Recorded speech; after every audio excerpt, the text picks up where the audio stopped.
I'll give her a minute or two to settle in.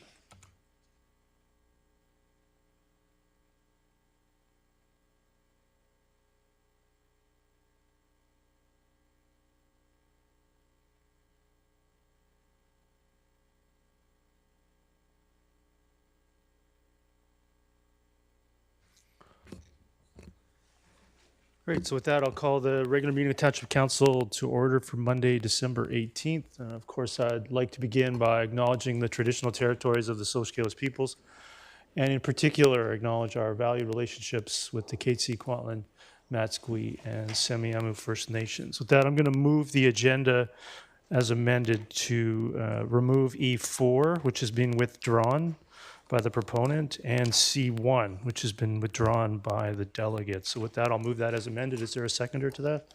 Seconded by Councillor Ferguson. Any discussion on the agenda? Call the question on A1 as amended.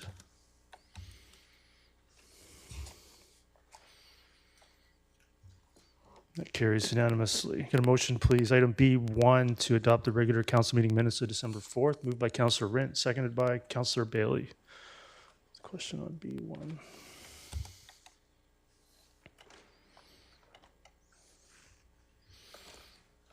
That carries unanimously.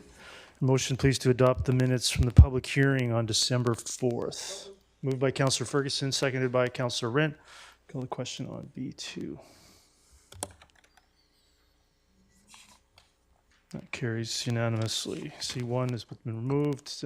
Delegation regarding the fill deposit. Make sure I get this correct. D. Gurney, please come forward. Dean Gurney, sorry about that.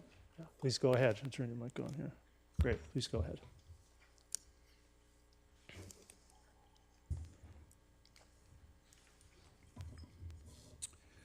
So we're the owners of a piece of property which is downstream from this application, 23357 44th. Now I understand that the soil deposits application has been withdrawn, so this is basically more for informational purposes for staff and for council here, because I understand that this is going to come back again, of which we're going to oppose again, but this is kind of a preamble to all of that.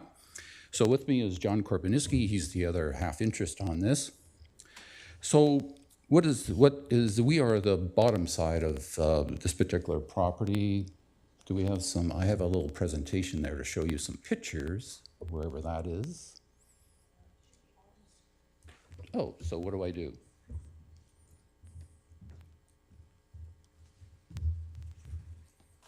Do you know what you named it? Sorry, I just sent it in for them. They said that they would have it ready. Yep, that's the one.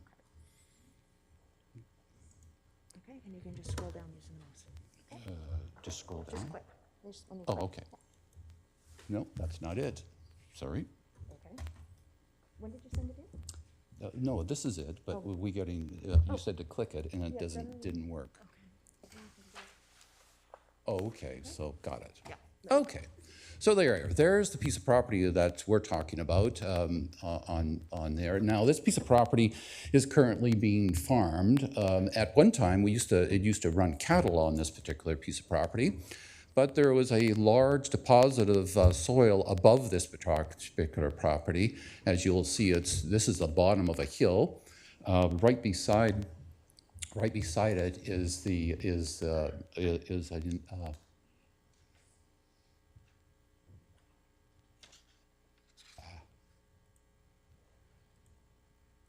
okay, well, Hit the N.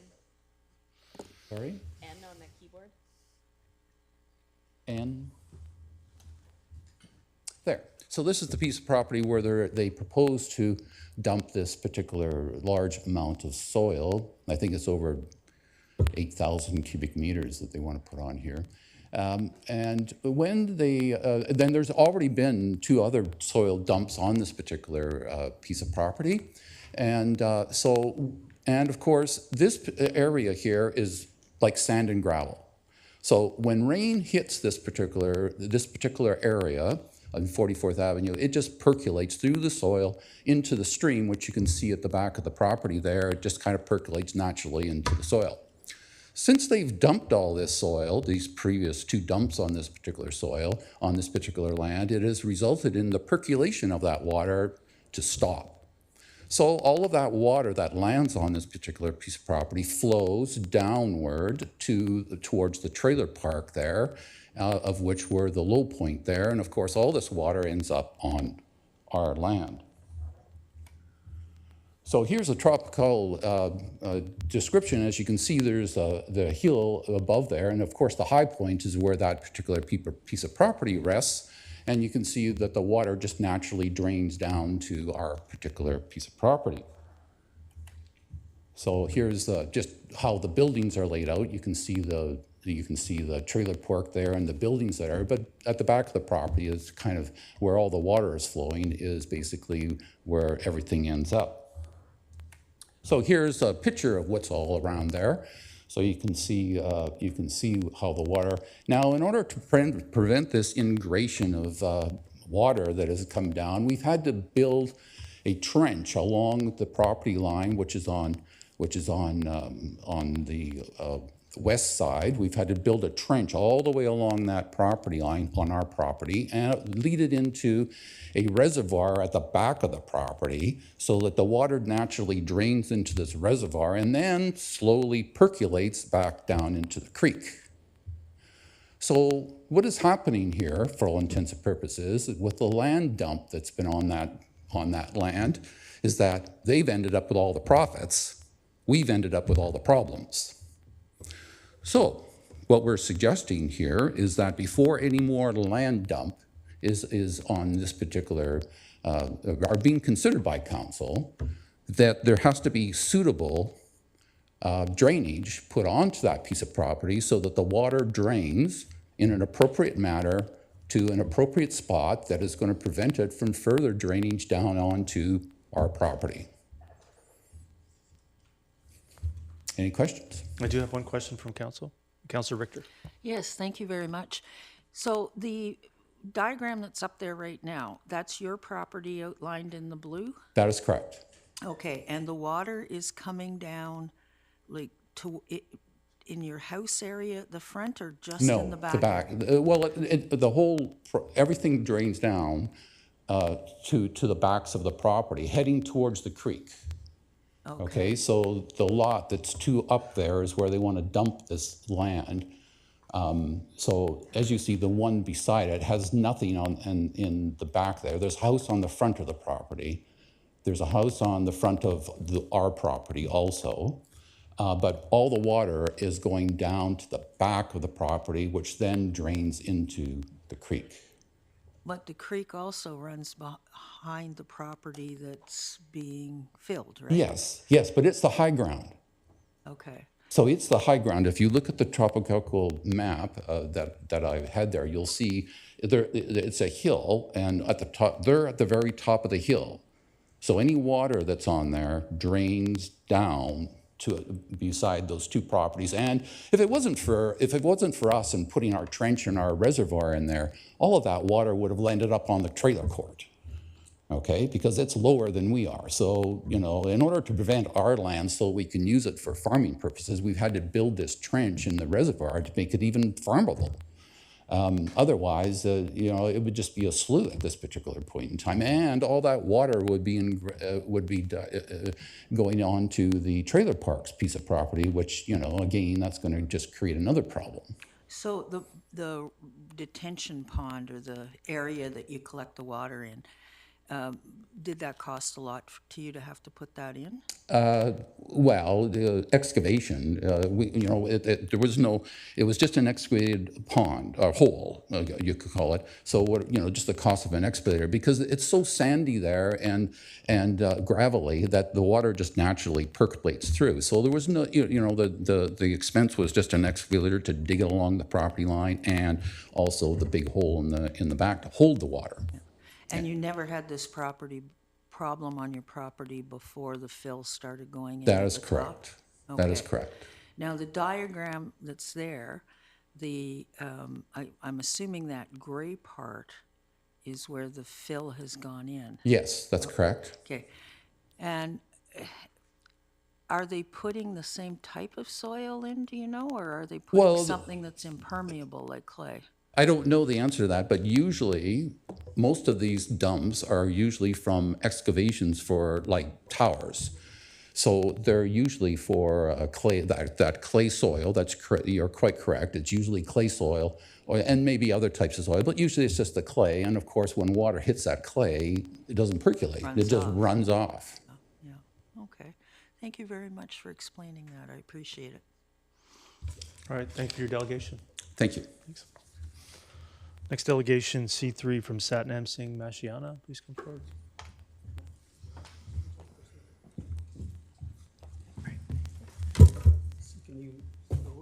No, unfortunately, at this point, I can't, we'd have to take it. So I don't have the ability. Good afternoon, Honorable Mayor and Council. I'm speaking for Satnam Mashiana, who's the resident of Township of Langley. Okay. And he lives next door to the property which we're talking about. The property we're talking about is 23816 Old Yale Road. He lives in the next door 23842 Old Yale Road. Okay. He's a small business owner of Young Boy Drywall and Shape Home Construction. And our request is to not to slap a big bill for tree cutting permit by the city.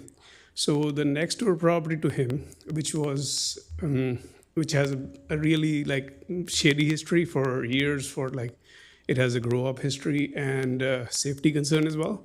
So he decided to develop the next door property, which is like a 18,000 square feet lot, which was suitable to build 2 homes.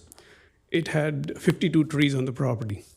So if the property was to be subdivided, there's no fee to cut all those trees. So within the legal framework, so we're here trying to build 2 homes in that property. Within the legal framework, there's 2 homes can be built in that zoning with stratification. So if we consider it as a subdivision, there's no fee for the tree cutting. But just because there's a little bit of red tape involved here, so that stratification just doesn't mean that it's a subdivision. So that's why the city wants 50,000 to cut those trees on the property.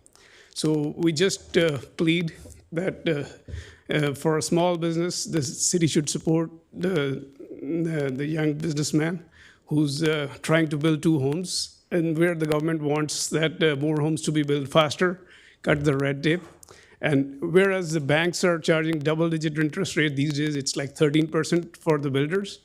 So a little bit of help from the city and mercy regarding this tree cuttings, 50,000 fees would be a great help for the young citizen of Langley. Okay, I have one question. Yes, sure. Is that your delegate? Great. I have one question from council. Councilor Okay. Richter. Yes, I just want to confirm, there's 52 trees Yes. on the property. Yes. They all have to come out? So what happens is if they have to build the 2 homes, there's 2 driveways needed. There's no city sewer system, so 2 septics are needed, 2 water wells are needed, and those septics and water wells takes all the side of the property wherever the trees are. So most of the trees in question are in conflict with the building, septic, well, or the driveways. And then few of the trees are even dead, which are dying. And then there's guys telling him that if you cut trees illegally, there's less fine than the permit fees. But he doesn't want to go any wrong way. He's a businessman in Langley for last 10 years, and the resident of Township of Langley as well. So we want the city to do some mercy on him and then not slap 50,000 fees for the Okay, tree. so after the 2 houses are built, how many trees will be on that property? So if we are going that way, so he can plant whatever trees, like maybe like it's not going to be 52 trees because he can plant 5 or 10 trees, whatever is possible on 2 homes. But in a normal home, if we see, normally we have like, I've seen many homes, like even my home, I have 3 trees in my home.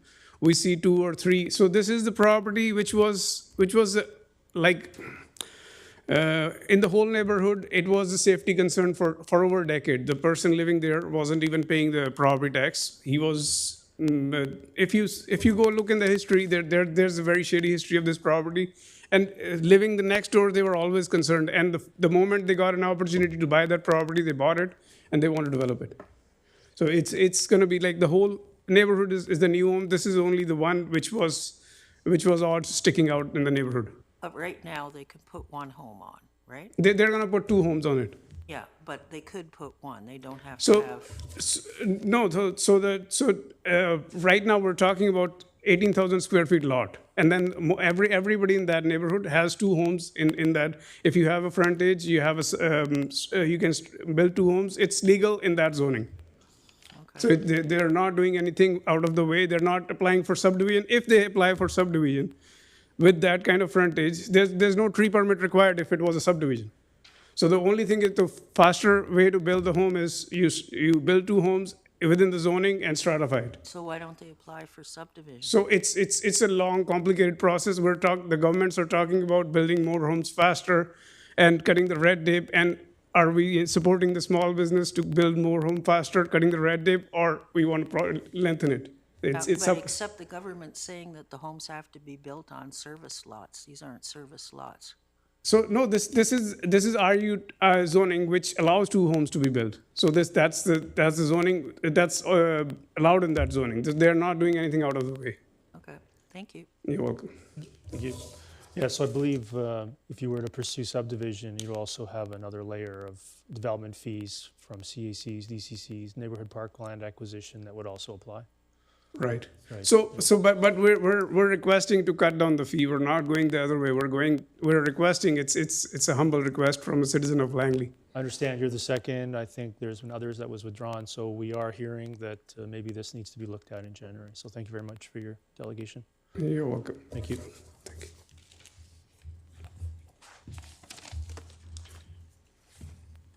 Okay, move on to reports to council. Item E1, liquor license application number 000065. Get a motion, please. Moved by Councillor Pratt. Is there a seconder to that? Seconded by Councillor Rent. Is there any discussion on E1? Councillor Richter. Yes, I was just wondering if staff could advise. I'm a little confused about this. Is this a liquor primary now or a spa and a liquor primary? Through your worship to Councilor Richter, a liquor primary license is required, as staff understands, is for the sale of liquor as auxiliary to the primary services of the spa. Okay, so the primary service is the spa. Now, does the spa run from 8 a.m. to midnight? Because this liquor primary is going to run 8 a.m. to midnight. Your worship to Councilor Richter, I don't know the specific hours of the operation. However, this would allow for those timeframes, and I guess the ability of the business to serve during those timeframes. Okay, so I guess my question was, is the spa going to continue, or is this going to become a nightclub? Because that looks like the direction it's heading. Thank you. Thank you. Councillor Martins. Yeah, thank you. It really just more for my information, if I can, through the chair to staff. Are there other businesses like this spa that currently do serve liquor, or is this the first one in Langley? Through your worship to Councilor Martins, from my recollection, this is the first of this type that in my time here at the township we've seen. I've been back with the township 14 years. Thank you. Yeah, thank you. Seeing no other discussion, call the question on E1. And that carries. Councillor Richter opposed. Item E2, mobile integrated response teams. There's a recommendation here. I'll move it. Is there a seconder to that? Seconded by Councillor Rent. Is there any discussion on E2? Councillor Martins. Thank you. I fully support this. I support this motion and I support this report.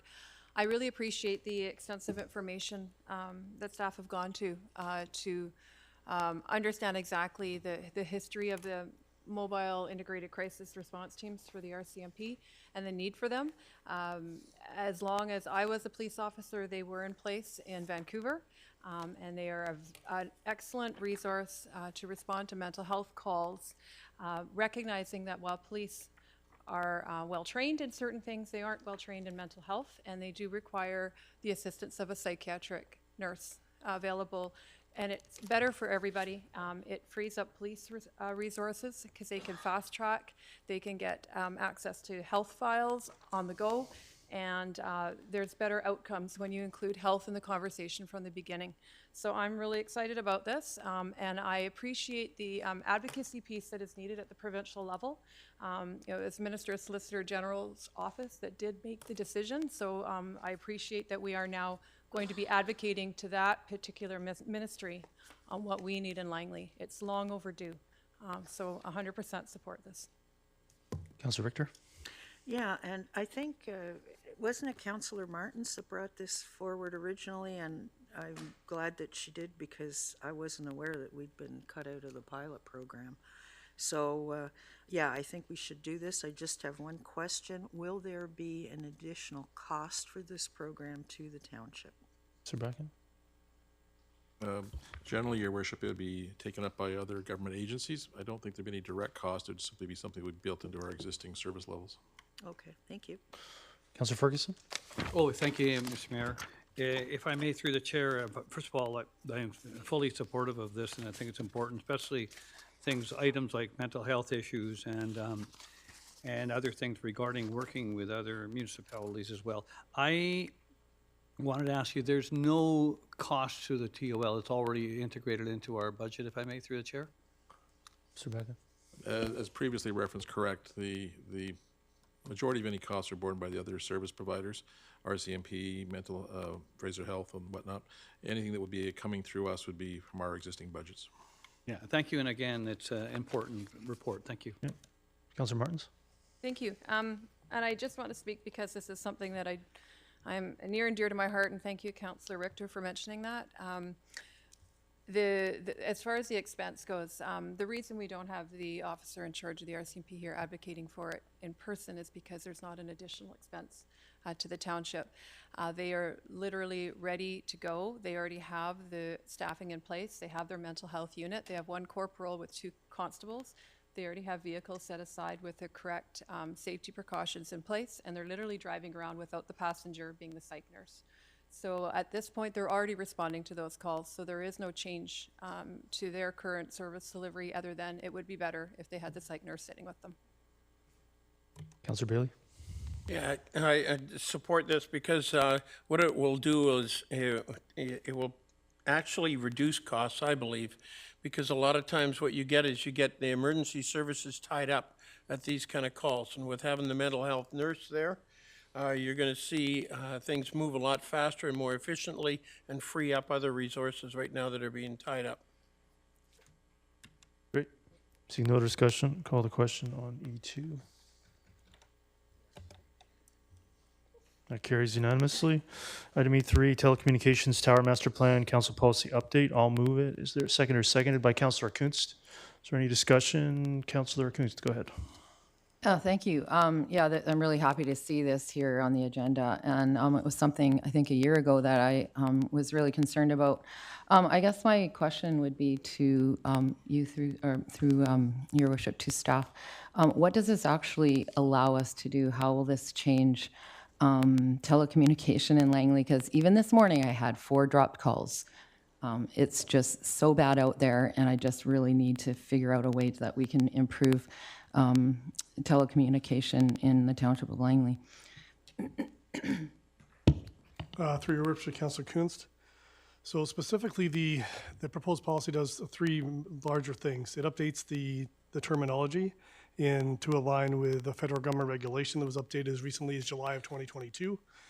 It adds specific location and design preferences that weren't in the policy previously. And it provides for a public notification and consultation process that aligns with federal government regulation.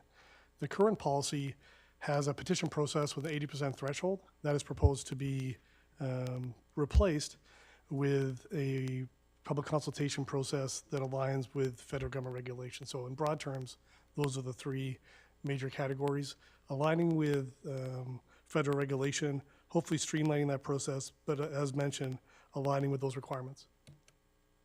Okay, would it be something then that we would request that we would, or is it something that just kind of happens organically? Through Your Worship, to Councillor Kunst.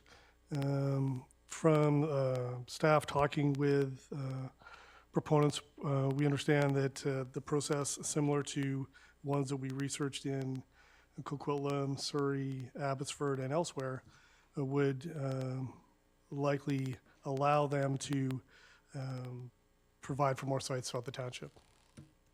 Okay, thank you very much. Councillor Ferguson? Oh, I just wanted to point out I dropped the call, sorry. I wanted to point out that if I may, this I said innovation, science, economic development, are they going to come, if I may, through this report, come up with something? And if not, I understand, want staff to check into it. There's people that are out there working in the private sector that are doing other things outside of the federal government, improving this type of service. If I may, through the chair, are you aware of that, if I may? Through your worship, to Councillor Ferguson, firstly, as mentioned, the governing regulation was updated as recently as July 2022. That has informed the policy in front of council today. Second to that, any other items that would pertain to telecommunications or under that purview would be within the jurisdiction of the federal government, your worship. Okay, thank you, Mr. Richardson. Thank you.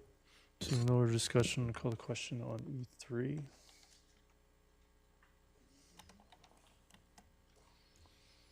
That carries unanimously. E5, capital request for Hudson Bay Street. I'll move it. Move the recommendation in the agenda? Is there a second? Seconded by Councillor Bailey. Councillor Bailey, go ahead. Yeah, really glad to see this coming forward. Along with, I know I've gone there with Councillor Martins and talked to the people and looked at the road setup there, and also saw an incredibly shocking video about just how dangerous this S-curve is. So these people have been very cooperative and have come forward with ideas, and I think they're gonna like what they see here. So I fully support this. Great. Councillor Van Popta? Yeah, somebody who lives in the area, the only concern I have, or that I can think of having, because I do support speed mitigation issue or resolutions in this area, because there's the farm at the bottom of the hill and there are farm vehicles and trucks that service that farm, the only issue I foresee with speed humps is the slamming of the trucks when they come off the speed bumps. And I'm wondering if there's a way that we can design a speed bump that would maybe control the speed, but would help impact the slamming down of a truck when it hits the other side of the speed bump. Are there any type of engineering things that we can do for that? Thank you, through your worship. Appreciate the question. Yeah, their speed humps or speed bumps can have different forms. The short, narrow one, the steep ones, or the more elongated ones. They all have different results or impacts as far as reducing the speed, and then comparing that against the sound that the trucks will make. So for these kind of traffic calming measures, we would likely do the more wider ones versus the really short ones. But we have not designed those in those details, but we'll definitely consider the truck traffic that's coming from the farm property. Yeah, given that it's a residential area and it's very, very narrow streets with the housing fronting these streets, I would hope that we would move with a quieter version of a speed hump. Councillor Martins? Yeah, thank you. And I just want to also endorse my support for the recommendation that staff have here of option 1 at the S-curve of, and I think it's a good approach. It's a measured approach, because there's also a recommendation here to follow up and take data after the fact and see how it's doing. And I think that makes the most sense. I think it's relatively economical in the scheme of things. I really enjoyed meeting with the residents in that neighborhood and going on quite the walkabout with Councillor Bailey, and just acknowledge the pride of their community and of their neighborhood, and the importance to balance safety with quality of life. And I think this is a great balance that we have come up with, and I'm hopeful that it will resolve some of the concerns that we have, so that you can continue to enjoy where you live. Councillor Ferguson? Thank you, Mr. Mayor. Obviously, public safety is paramount to to us as well, and nobody wants a vehicle to run into their home. And it's interesting, and I drove by even today and looked, wow, what we've mitigated to date is nothing short of phenomenal. They've got a great big barrier there in front of a house. They've got fencing. Man, that is a really good job by staff for the people involved with our department doing that. Yeah, that certainly is important, and it's done. And the next person that decides that they don't need to turn, will be faced with a problem. I'm not involved with police. I'm not involved with fire. I'm not involved with evidence-based. For what I understand, that there is no indication of any even attempting to turn that corner. So that's unfortunate. I do have a question to Mr. Mayor. Is the speed bumps? I know that Councillor Van Popta is in.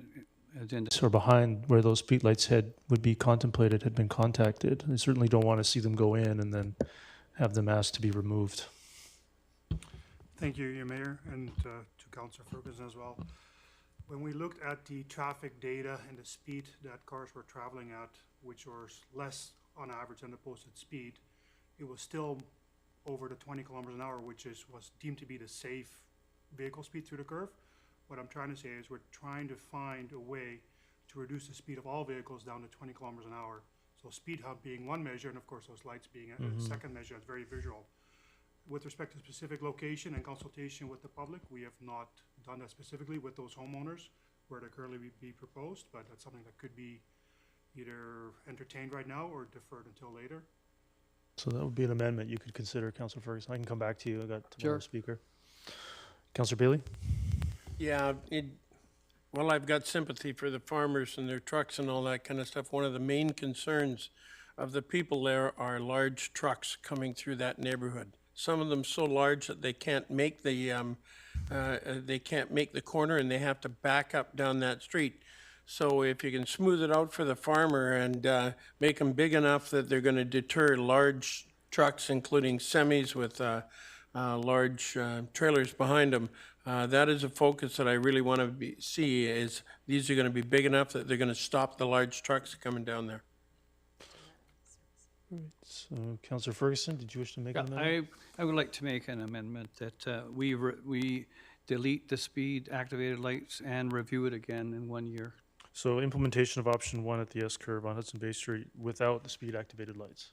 And a review in 1 year. The review in 1 year, I believe, would occur automatically, Mr. Zwag. But It will, then I don't need that then. What do you determine would be the timeline for the third paragraph of the recommendation, Mr. Zwag?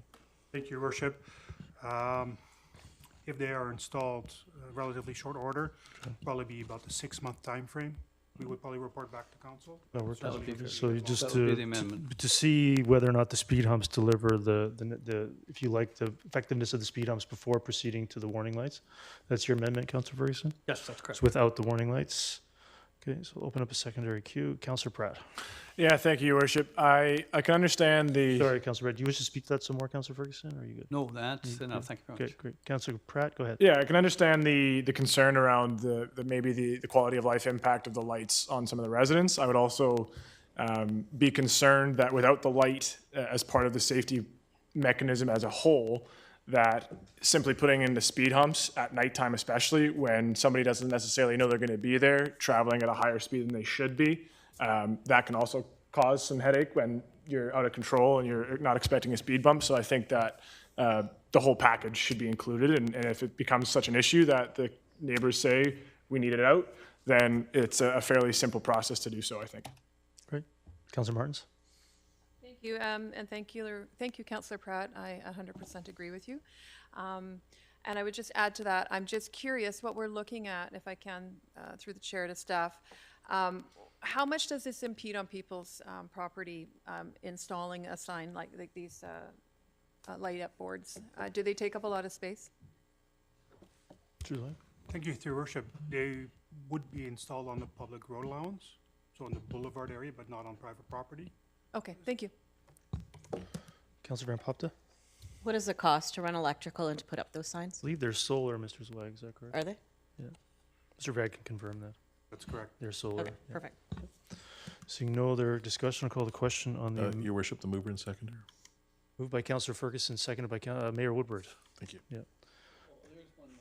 Councillor Ferguson, go ahead. I did want to say that I didn't get up this morning and dream this up, okay? I know there's a concern. I talked to some residents in the area that have lived there for 42 years. And yes, there's trucks going by, it's a non-truck route, and yes, there's concerns, but they are happy enough that what's being put up there to date. And if you go down and ask every citizen in Langley to look at that, I wish one of those was put up on our road. It's a great barrier put up there. And I believe with speed bumps put there, a barrier, and maybe you paint that thing orange or red or reflective or something, that would do the thing. Rather than a flashing or whatever they call that thing going off all the time, a car goes by. Now, safety is paramount. Now, there's also, that resident brought to my attention, there's all sorts of other curved roads which I went down today on streets in Fort Langley as well, which the exact same thing could happen. So I'm convinced that that particular is not needed. Now, council can do what they want, but it wasn't something I just dreamed up this morning. Thank you. Councillor Kunst? Yeah, I do find those flashing lights annoying, but they're annoying in a way that, you know, when I'm speeding, they remind me to slow down. And not only that, I think when you put in a speed bump there and it's going to be new, and truck drivers and they're going to want to be reminded that they really got to slow down there, because that's going to be something new. So I think it would be actually really important that we had that flashing light there, because it's going to be something new that people might not be used to. So I won't be supporting that amendment.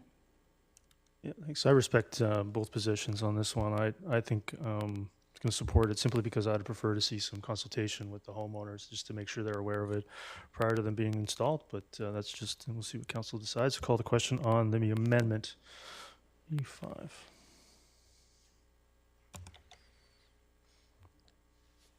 The amendment is defeated with Councillor Richter, Councillor Kunz, Councillor Bailey, Councillor Pratt, Councillor Martin opposed. So now back to the main motion as unamended. I'd like to move another amendment to add a third speed hump set in the middle. So I can move a seconder to that. Seconded by Councillor Rent. If people don't want it, that's fine. Just think that looking at it, I'd prefer to see 3 rather than 2. Councillor Kunz, go ahead. On the amendment? Yeah, no, I was just going to be asking what's the rationale for the third? Mr. Zwag, I mean, is 3 better than 2? Your worship, with respect to speed humps, I'm just going from memory. If you're referring to putting them right in a curved section, Yep. I don't recall seeing many of any of those due to the functioning of trucks through a corner, but certainly we could look at adding a third one at an appropriate location. Yeah, sure. That's not through a curved section. Great, because I think you'd see people accelerating through the curve, but again, if council doesn't agree, doesn't have to take it. Councillor Reed, second. That's good. Councillor Van Popte, go ahead. Yeah, I mean, the purpose of the speed humps is to slow them down. Once they realize they're in an S-curve, they're not going to accelerate. Especially if they've already gone one direction, they're going to come out the opposite direction when they leave. This is generally, it's not a tourist type road. It's residents. They know that curve. The speed bump will cause them to slow down. They're not going to accelerate knowing that there's another one coming up. Again, I'll defer back to the trucks.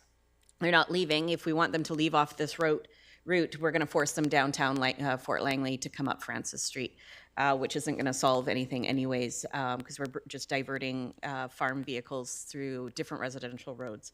So again, I'll defer back to the noise that happens when big trucks go over speed bumps, and I think just leaving it at 2 is appropriate in this case. Great. Councillor Martins?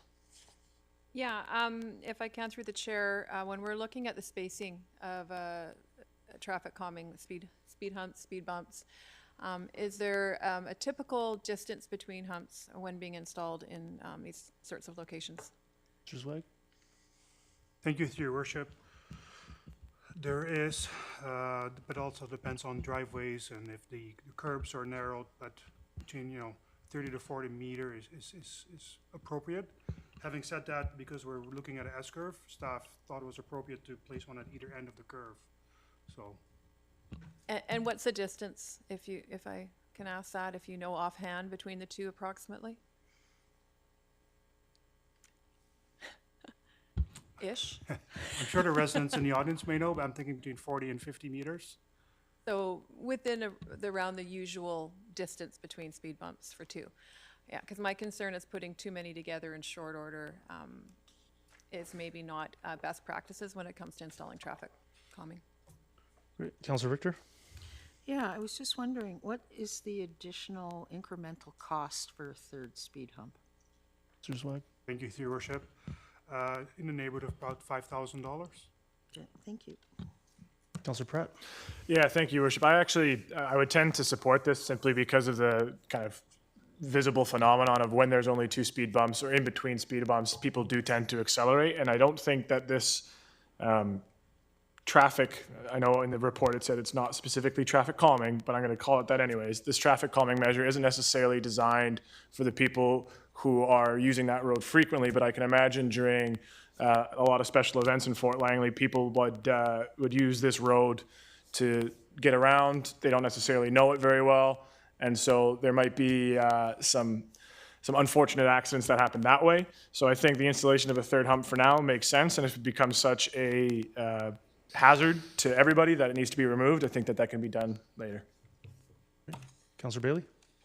Yeah, just looking at this, I don't mind the third one as long as it's on the straight portion of, not in the curve itself. That's where I intended. I would clarify that at the end, but it's intended to be on that straight section. It is not a flowing curve. It is 2 hard turns. Yeah, because I would worry about when the wheels come down, the front Sure. wheels. It's intended for the straight section, and staff could look at that and could certainly consider it. That's certainly what it's intended for, despite some commentary. Councillor Van Popta, go ahead. Yeah. When you look at the drawing, and I know this area very well, there is a driveway exit on that street. Point 8890 has driveways on either side of that road, or either side of the S curve. So there would be, right in the center of that S curve, there is a driveway exit point. The other thing too is that I know that on Bartlett Street, there was originally proposed, I believe, 3 speed humps, and one wasn't put in because of the placement of driveways and exiting from driveways. So before I think that this, if anything, we should defer this back to find out if it's even feasible, if it's recommended, what the residents want in that area, before we actually vote on this. So I would move to defer that motion. Or defeat and then defer. It's an amending the motion, so if you were to refer the amendment, you'd send the whole thing away. You could just defeat it if that's your preference. Yeah. And if you want to refer it back to I don't look have at a problem considering it, but I would like to get those answers certainly to first. refer it back. I think if you look at the map, and certainly my thoughts now, if you look at the map, that is 2 hard turns with a relatively strong state section. Staff can look at where to place it in relation to driveways there. There's one home that I believe has 2 accesses, yeah. So I think it could be accommodated, and if staff have a concern, then they could always come back if there's any concerns. Councillor Kunst? Yeah, if I could just make a suggestion, if we defeat this, we could come back in 6 months to a year after some consultation with the community or the residents that live there and just see how it's going before we add a third speed bump. Absolutely could do that as well, because third paragraph will come back with some post-construction traffic volume, speed surveys, and report back to council with results. So it could certainly be considered then as well.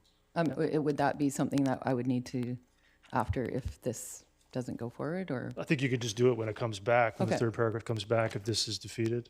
Okay. You just keep it in mind for next time. So with that, I'll call the question on the amendment of E5.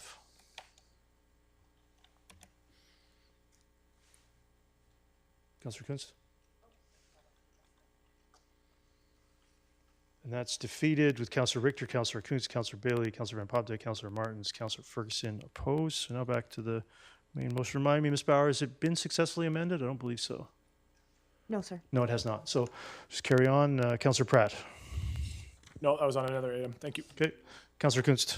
So shall I just make that motion that we could look at it again in a year? If things are going well, just leave it as it is? Well, you could amend the third paragraph, direct staff to undertake post-construction traffic volume speed surveys and report back to council with the results with additional traffic calming if so recommended. Sure. Can we move that amendment? Sure. Is there a seconder to that? I'll second that. Okay. And so take a small victory. Is there any other discussion on this very important item? No? Call the question on that amendment. What are we on here now? We're on E5. That carries unanimously. Look at that. Okay, so back now to the main motion as amended. Any more discussion on E5? Seeing none, call the question on E5 as amended. That carries unanimously. E6, 207A street improvement options. I'm going to accelerate the conversation here, try to get us to something. Ms. Bauer, if you could bring up the motion I'm going to move to try to get the conversation flowing here.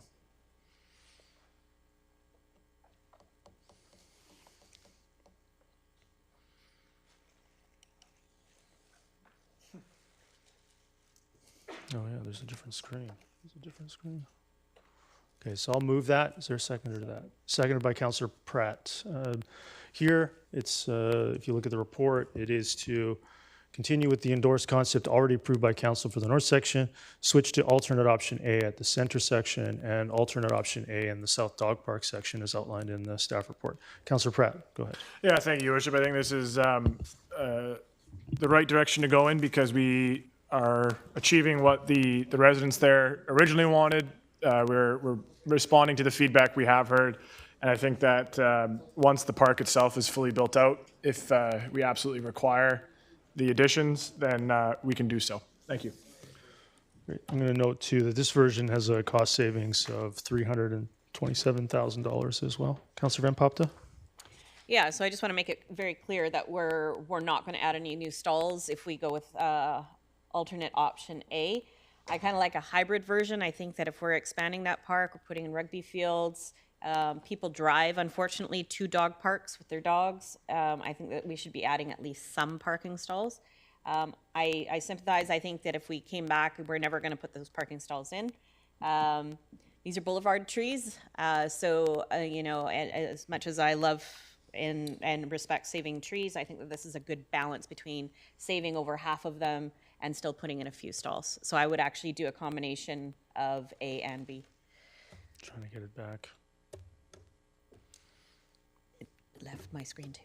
Yeah, I don't know what's going on here. There we go. Okay, so I can come back to you if you wish to try to move something along. Councillor Richter, go ahead. Yeah, I like this option that's been suggested because it saves, if I'm understanding this correctly, not only does it save $300,000, but no trees die. That's not correct. Mr. Zwag, perhaps you could outline what the result would be with going How many with trees? the endorsed concept of the North School section. Thank you, Your Worship. I have a couple of slides, but That'd be great. looks like I've got no access right now.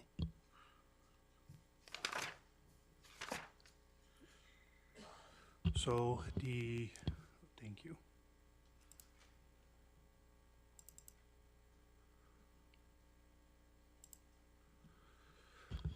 I've shown basically a copy of the table that's in the report. As I understand the motion being considered, which is the endorsed concept for the north section, that would facilitate the removal of 12 trees.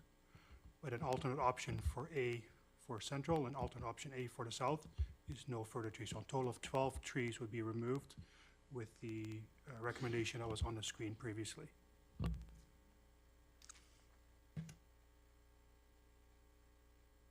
Thank you.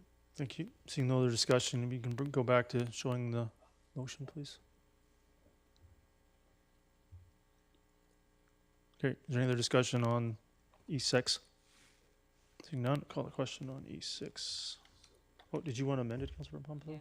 Yeah, good.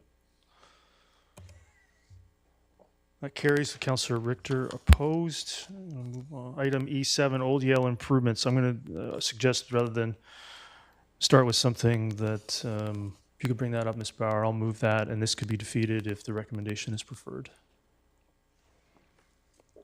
This is a hybrid option I'd like to propose to council. The council endorsed the reconstruction option with up to 150 meters of concrete road commemoration to 215th Street, closest to Five Corners. Heritage interpretation and the addition of traffic calming as the preferred hybrid configuration. The second paragraph is the recommendation to proceed. This is combining elements from all three, which I think was something that was lacking a little bit in how it was presented to the public. So here it is, basically reconstruction with some concrete commemoration with the heritage interpretation and traffic calming, which was an element of all three, which is why I felt this is the way to go. So I'll move that. Is there a seconder to that? Seconded by Councillor Bailey. Councillor Pratt, go ahead. Yeah, thank you, Your Worship. I think it's a definitely worthwhile compromise to at least discuss. I am curious through yourself to staff with the reconstruction option, seeing as this is what I'm assuming is likely a rural local road. As part of the ultimate construction, a lot of the comments talked about better pedestrian and cycling facilities. And I'm curious what that would look like on a rural local road, or if this is a residential local road. Would that be grade separated bicycle lanes? Would that be grade separated sidewalks? And so if this is the direction that we're going in, would those still be included? Mr. Zwagman, correct me, another challenge with the presentation. Of course, it's urban for some portion and then rural for another portion. Perhaps you could explain what it'll look like under that reconstruction option with these small tweaks. Yeah, thank you, through Your Worship, and through Your Worship to Councillor Pratt as well. The construction option on the area that's closest to the 5 corners, as the mayor references, more urban with respect to both having pedestrian and cycling facilities. And then as you move further west, so away from the 5 corners, it's more of a rural setting. What's being contemplated here is the ultimate recommendation, the first 150 meters of actually being concrete road. We would probably have to take this back or look at what could be feasible with respect to the facilities, with the ultimate goal being that we want to provide pedestrian facilities as close as you can to the 5 corners to 215th Street. So that is something we would have to look at. At this time also would not be aware of the total cost of the project, but likely between those different options that are already being referenced in the table. And thank you for that. As part of the design process at this stage, would you require some type of motion to make sure that the design comes back with those facilities across the entire length of the road, or is that something that can be just looked at as one of the options? Because frankly, this road, we all know how many people use it for vehicle traffic despite its state, but also it is a pretty popular walking trail. It's a pretty popular way to get around. And so I think with the trail network that's in the area, with the neighborhood it's in, I think it'd be worthwhile to look at having as high class facilities as we could in the area. Yeah, through Your Worship, the second part of this recommendation, which is essentially getting the authorization to start the detailed design and complete engineering assessment, we would have to come back at some point, nonetheless, to bring forward a full capital project envelope, at which time we could present the design, the updated design with the pedestrian facilities, the trail network, and the actual the updated numbers when available. Okay, thank you very much. Mr. Swag, I think the process here, you would take this, interpret this, and come back with potentially a configuration with a cost estimate. I think trying to nail it down from 3 options with different elements down to 1 option, council could tweak it a bit later on in the process. There's also, you could refer this to have a look at what that interim option looks like prior to expending the 330. That would be an option as well. Councilor Van Popta? Yeah, I just want a quick clarification.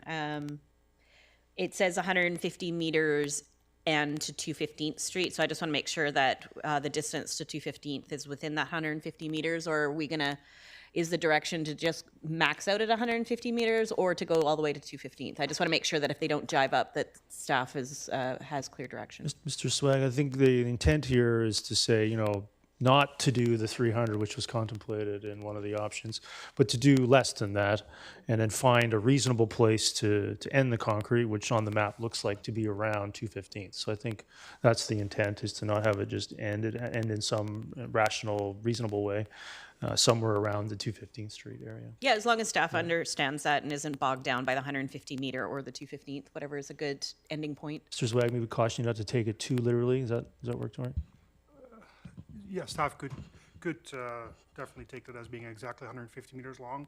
Just looking at our internal mapping system, Your Worship, it looks like 150 meters from just outside the roundabout would take it just short of the school, so not quite the 215th Street. So definitely something we can. This is why it's worded to say up to. Up to. Up to. Okay. Yeah. Okay. Well, up to would mean just shy of the school then, not 215th. Which is after no, the it would school. be up to 215th. So would you start just before or just after? These were details. I think you'd leave it up to staff to design the intersection with the texture of concrete transitioning to asphalt. Okay. Yeah, but somewhere in and around that area up to, and I think ideally we would want to save some cost and have some portion of concrete.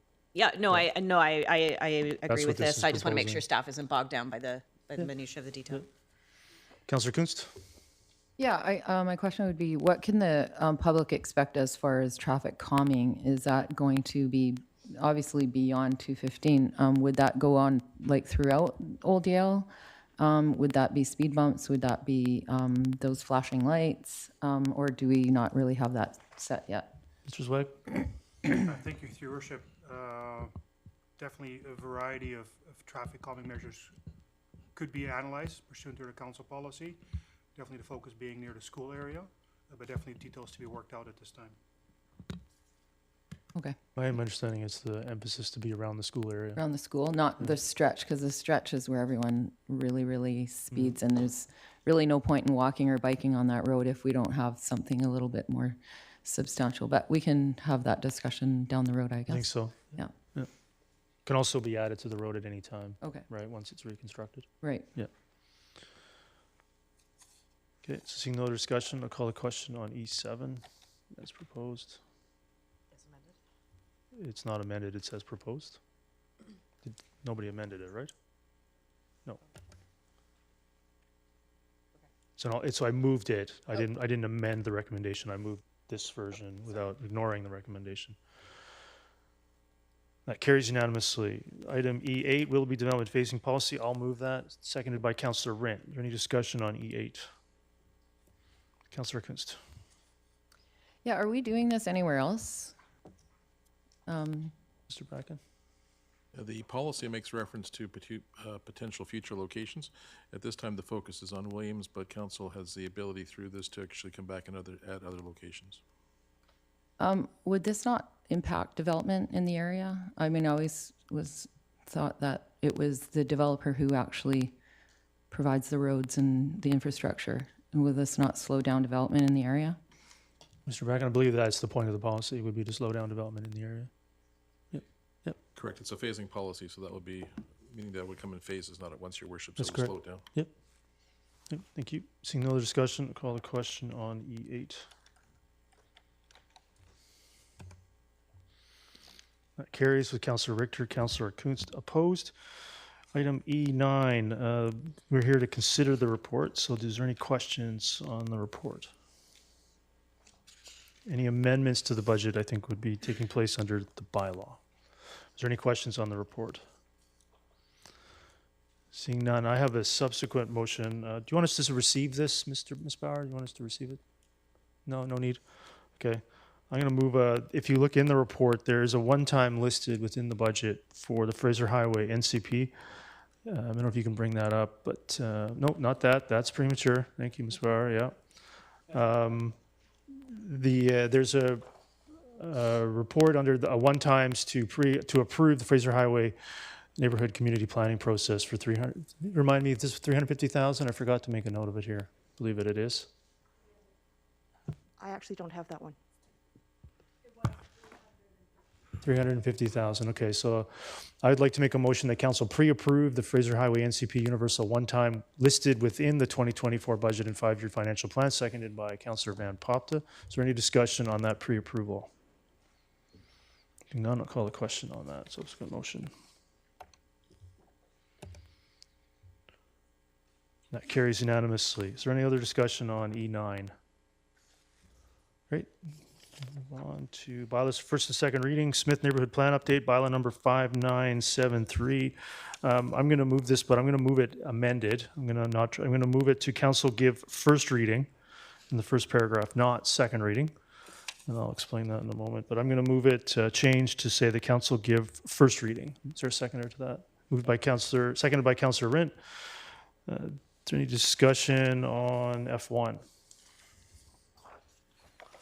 Councillor Richter.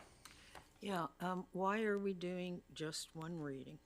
The normal practice is 1 and 2 and then send it for public, isn't it? Is correct. So I'm suggesting that I've got a subsequent motion, if this is to be approved by council, to outline the preferred timelines, trying to avoid a second public hearing. So if we have a first reading, open house, it can return for a second reading, council could take open house feedback, make amendments, and send that to public hearing, rather than first, second reading, then open house and third reading, which then triggers another public hearing. We saw that process with Brookswood. Mr. Backin, do you have any further comments? I think I've got that correctly, but it gives council the option to make changes at second reading and not have to make changes and repeat a public hearing. That's correct, Your Worship. Based on the public input session that comes back to council, they can then actually advance it to the public hearing and then do further changes if they wish as well. So it gives the maximum range of options for council. For council, that's correct. So that's the rationale. Okay, and my second question is, didn't we pass this at the public hearing last meeting? This is the Smith neighborhood plan. You're referring to the Williams neighborhood Oh, plan. the Williams, okay. All right, thank you. Great. Seeing no other discussion, call the question on F1.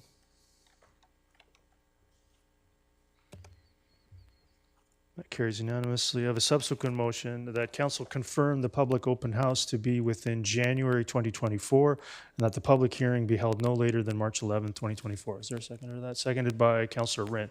Is there any discussion? The timelines in the report are more typical, but I believe given some of the pressure on us from the province, we need to get on to the province's items and wrap this up in March, not by May. That'd be my hope that we would be able to get this one wrapped up a couple months sooner to move on to the province's items. That's the rationale. Any other discussion on that? Seeing none, I'll call the question on subsequent motion. That carries unanimously. Item G1, Langley 2024-2028 5-year financial plan bylaw, development cost charge reserve fund expenditure bylaw number 59765977. Is there a mover? Moved by Councillor Van Poptis, seconded by Councillor Rent. Is there any discussion on G1? Councillor Richter.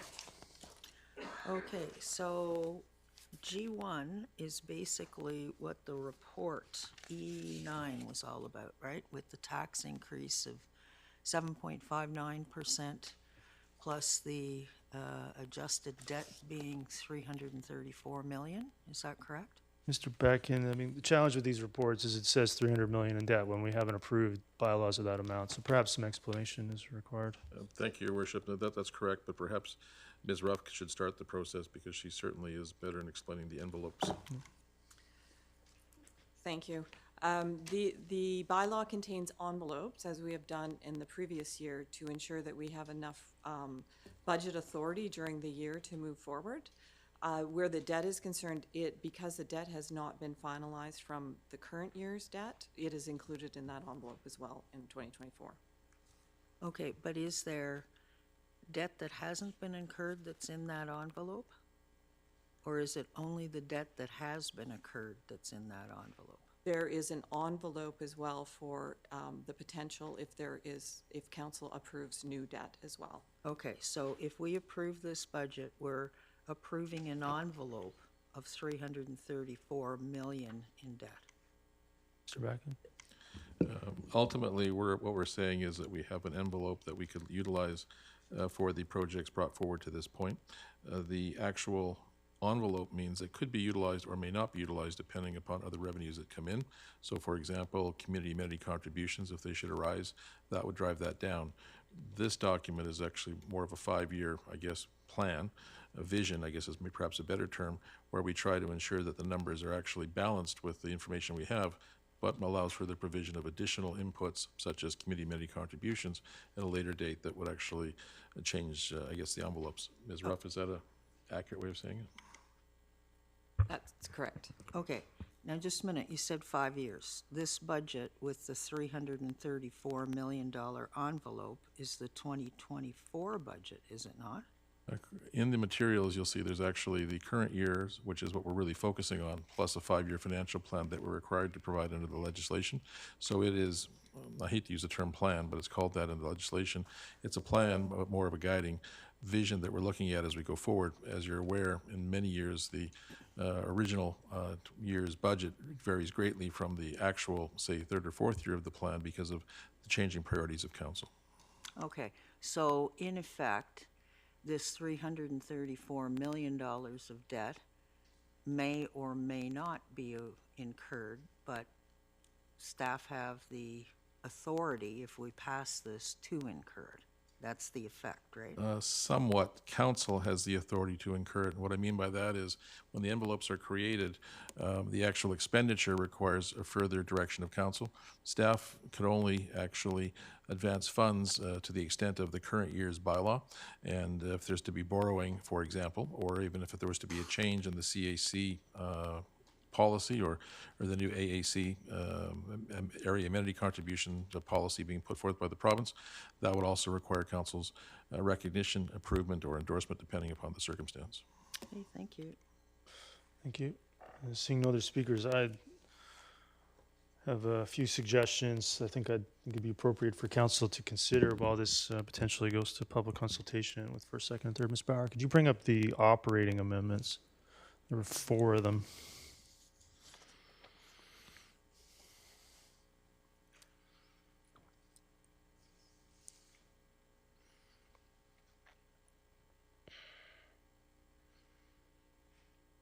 Yeah, those 4 there. So I'm going to move those. Is there a seconder? Seconded by Councillor Rent. So these are 4, and of course, council wishes to make a motion to remove them. Any one of these, that would be an amendment that would alter this rather than doing them individually. It's just one possible process. The first one, I believe Mr. Backen discussed this a little bit in regards to that we've been improving service levels within PLI. I believe been adding positions and restructuring a bit. This would potentially direct staff to have a greater portion of that be cost recovery within the update in the spring. The second one basically takes council contingency, which is now currently a one-time within, it's currently within base budget. This would move it to be a one-time annually considered by council, similar to the other 2, which would allow us to reduce taxes a little bit. Second one takes 2 additional RCMP officers planned for July 1st and refers them to 2025. There's a reduction in community events enhancement. The amount was maybe a little high. This is here to bring it down. So these in aggregate reduce the projected tax increase to 7.16%. And there's 4.53 in Universal, and then 2.63 in the RCMP contract increase from Ottawa, the download from the federal government. So this would see the township's universal services go up by 4.53, with the RCMP additional 4.4 million or so at 2.63 for a combined of 7.16. So is there any discussion on this amendment? Councillor Kunst.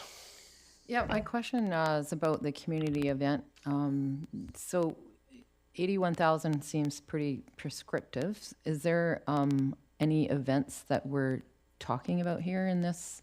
Because it seems like that number, I'm just trying to wonder where that number came from. Yeah, it rounds it down to an even number. Ms. Ruff, I believe the 81 will reduce it down to 250? It says 225 here. Maybe 225 then, yeah, around there. So it's just picking a round number. That's where the 81 comes from. So it's right now in the base budget for 306, and then some for the petitional walkable lights events. This is to take the 306 and reduce it to 225. But Mr. Backen, do you wish to expand on that at all? A bit presumptuous on my part, Your Worship, but I think what it's attempting to do is to look at the overall number and bring it to a level that's deemed to be more acceptable. And secondly, I think what it's looking at is it's looking in a bit more inwardly in terms of some of the support we can give community events and organizations, and trying to rationalize that vis-a-vis other priorities. So in this regard, it's bringing it down modestly, but trying to actually, as you say, end up with a round number that also fits for the larger purpose. Well, I guess I'm thinking, as our community is growing in population and growing in all sorts of other ways culturally, and that I don't know why we're reducing that. In fact, I feel like we should be, at least maintaining the status quo if we're going to be able to still maintain some of the community events that we're currently supporting now. Maybe there's confusion. I mean, I'm not saying there is, but right now there was an additional budget envelope, discretionary, of almost 400,000. So this is reducing. That's additional for the purposes of events. This is reducing it in aggregate by 81, down from 400. Ms. Ruff can clarify. There walkable lights, 2 line items, and then community enhanced events budget envelope of 306 for a pretty significant addition to, I think, address exactly what you're talking about. This is shaving it down just a little bit. Sure. I mean, and I don't mind even, it's just that I haven't had a chance to even explore what this means. So, I mean, is there a way to, yeah, I'll just leave it and see what other people want to say. Okay, great. Councillor Ferguson? Well, thank you. If I may, through the chair, I don't know if it's to you or to staff, the first thing about the, as Councillor Kuntz has indicated, the, I guess, special events or something. Could, if I may, could some of those extraordinary or other items, could that go through either council contingency, mayor contingency, or CAO contingency, if I may, through the chair? Mr. Bracken, do you want to use your contingency for that? It's been called other things, Your Worship, and I'll refrain from saying that again. The challenge with that is those contingency monies are available for whatever council wishes they to be utilized for, but our history suggests that those amounts are more in line with what may come up through the year. Sometimes things don't arise, but sometimes they do. Generally, as a practice, it's better to determine the appropriate amount, if you will, the envelope we wish to commit towards these events, and then to use as our guideline and check in from time to time to see if it's too high or too low. In this circumstance, I think it's likely to be found to be a bit light in the long term, as has been said, but that will be something we can review at the end of the year, again, depending upon the level of service we're going to provide these events. So I see that as being at least something, an opportunity, because being, you know, that 81 may or may not be important, but if somebody comes forward, a parade, which is, we had the great Christmas parade last weekend, a parade, or somebody wants to dance on the street or something. Anyway, that would be something, if we didn't have enough money in the community events enhancements, we could maybe go over CAO contingency. Pardon me, council contingency. The second part is any items that would be removed or in a way of, I'm talking about RCMP and others taken away from items of money. I was wondering if that could be looked at or referred to or placed in, I used to call that contribution to capital, but I don't think that's called that anymore. I think it's facilities renewal reserve. That may, if that may be through the chair to you, Mr. Mayor, or to staff. I'm not sure if I may. Mr. Bracken, I believe, Councillor Ferguson, you're referring to that if these changes are made, you could make a motion to increase the transfer to a reserve. I definitely would make that. Okay, so I just want to clarify, Mr. Bracken, I believe that's what you're referring to, Councillor Ferguson? Yes. I just want to confirm the process, Mr. Bracken or Ms. Rowe.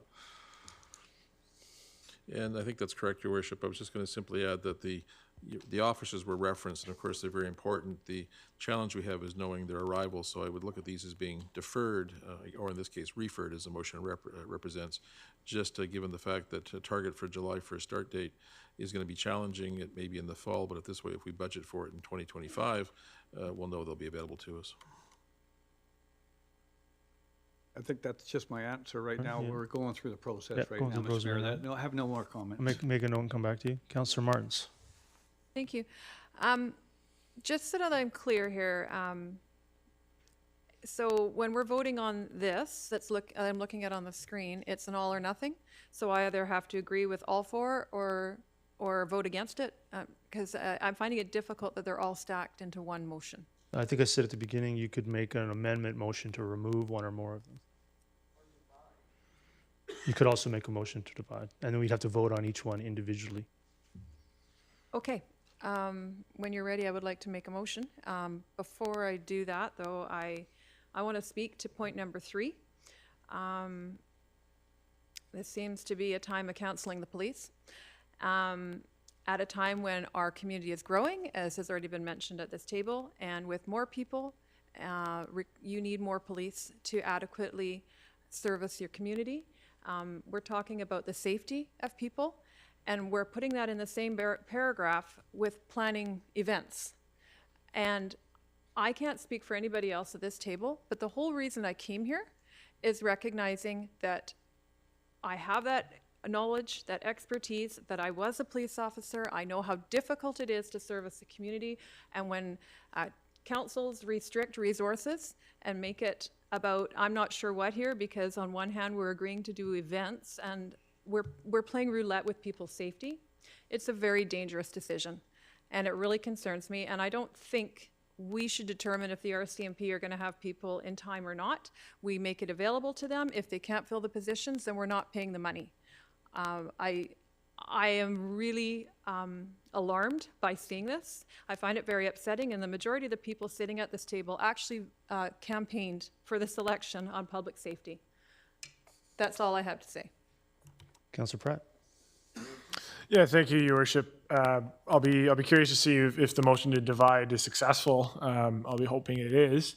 In regards to item number 4, just to confirm that the key term here is enhancements, because as I understand it, this funding envelope was designed to increase our base budget for what we could do for events, correct? And so we are through this item number 4. We would be reducing the increase. We would not be removing from what we already have. That's correct. So we started at 0, and we would be in the hundreds of thousands even with this reduction. So I'd actually be, if it does come to it, and I'll probably be at the bottom of the list here, but I would be actually moving to further reduce that. Okay, I'll keep that in mind. Come back to you. Councillor Richter. Yeah, this is the first time that I've seen this, and I don't think it's been adequately explained. I mean, I'm happy that the taxes are going to drop from 7.59% to 7.16%. I still don't think 7.16 is acceptable. I don't think it's fair to the residents and the taxpayers. But more than that, I don't think this is fair to council, because I don't think these amendments are generated out of council discussion. These are the mayor's amendments, which means this is the mayor's budget. It's not council's budget.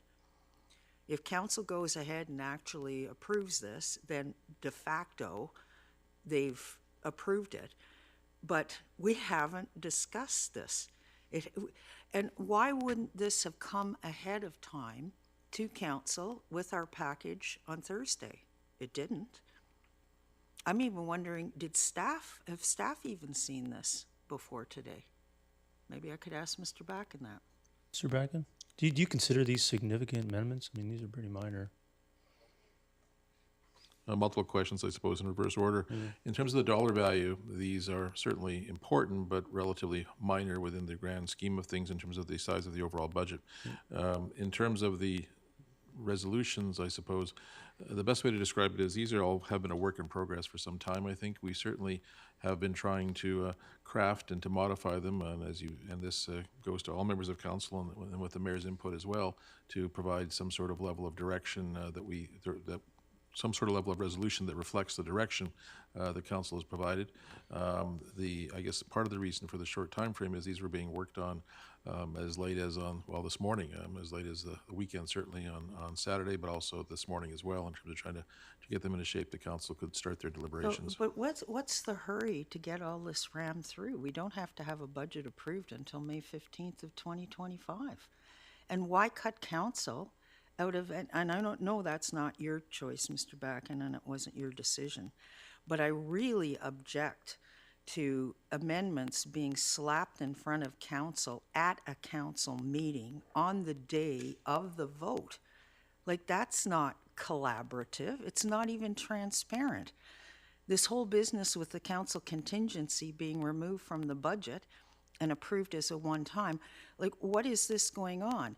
I think that, and we had this discussion at the last meeting and it wasn't successful, but I think 8 people or 9 people making a decision on what's in contingency and being spent from contingency is what should be occurring, not having the CAO with his own contingency fund and the mayor with his own contingency fund. It should be council. It should be the group of 9 making the decision on contingency.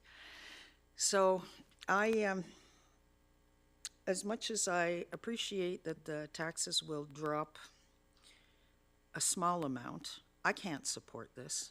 I think this is just an inappropriate process.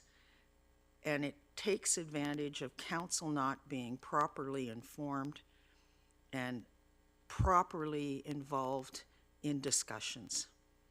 And I don't think it's the mayor who should be setting the budget. It should be council. Thank you. Councillor Kunst? Yeah, I guess because I just, looking at this now, I mean, we've literally had just a few minutes as it came to our desk here, that, you know, could we defer this for January? Because I'd really like to know a little bit more about what the impact of council contingency being removed, because I hadn't even really, I was still kind of looking at the bottom line there. We have a mayor's contingency now that we've added, and now we're removing council contingency approved as a one-time. So I don't really, if you could explain that. Yeah, so I guess maybe that's the challenge at the budget. You know, I'll just leave it there. Mr. Bracken, you know, the corporate contingency is approved every year as a one-time. So what was happening here, which I noticed at the presentation, was that council contingency was being included in the base budget, so residents were being taxed for it, whether it was being spent or not, unlike the corporate contingency, which is approved as a one-time from operating surplus. So if doing it this way, we're reducing the property taxation for money that may or may not be spent. And it's approved as a one-time because that's the process. Those are annually approved, and it would be approved every year along with the corporate contingency, presumably. So this is actually, I think, a significant improvement to reduce the permanent taxation year after year for money that may or may not be spent. Hopefully that clarifies it, Mr. Becken. I think so, Your Worship, and I'll try to add this to it perhaps. I guess the challenge in terms of a base budget item versus a surplus item is the base budget, we then know it's going to be included in the budget, as you reference as being taxed for it. A surplus item is only relevant to the extent that there's a surplus. So if by chance there was no surplus, then there would be no contingency in that category. And I think that your attempt here is to actually change the priorities to say that a contingent amount for which there is no guarantee it will be spent or not be spent should flow to the surplus, so therefore that it's not part of the tax rate increase. It's simply there if funds are available. And the challenge with these terminologies is it sounds like there's an account somewhere with money in it, council contingency, and you spend money out of it. That's not how it works. Unfortunately, it's just not how it works. And so it's an envelope that may or may not be spent. So I actually just felt it was responsible to reduce taxes for money that may not be spent. If it's not spent, would it not just be would that not be a carry forward? It ends up as part of council, it just ends up not being spent, and it just ends up as part of operating surplus. So council contingency is a way to pre-spend operating surplus. That'd be another way to look at it. Well, I guess in light of budget processes and everything is pretty new for most of us. I guess this is something that, probably would have been great to just have a really good discussion around, so we're not spending so much time at the council table, with only a few minutes to sort of understand what's going on. So I don't think I can really support this amendment. I am a budget supporter for the most part, but like these 4 items, I just haven't had time to really understand the impact. So I don't think I can support the amendment at this time.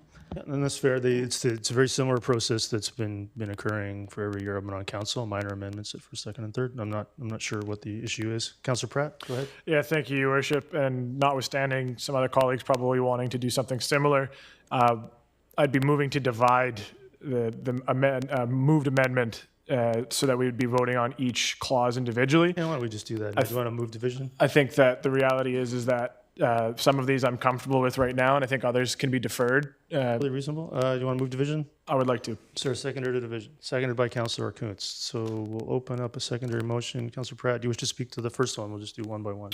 Right? Speaking on the first one, I think this is one of the ones that I'm the most comfortable with.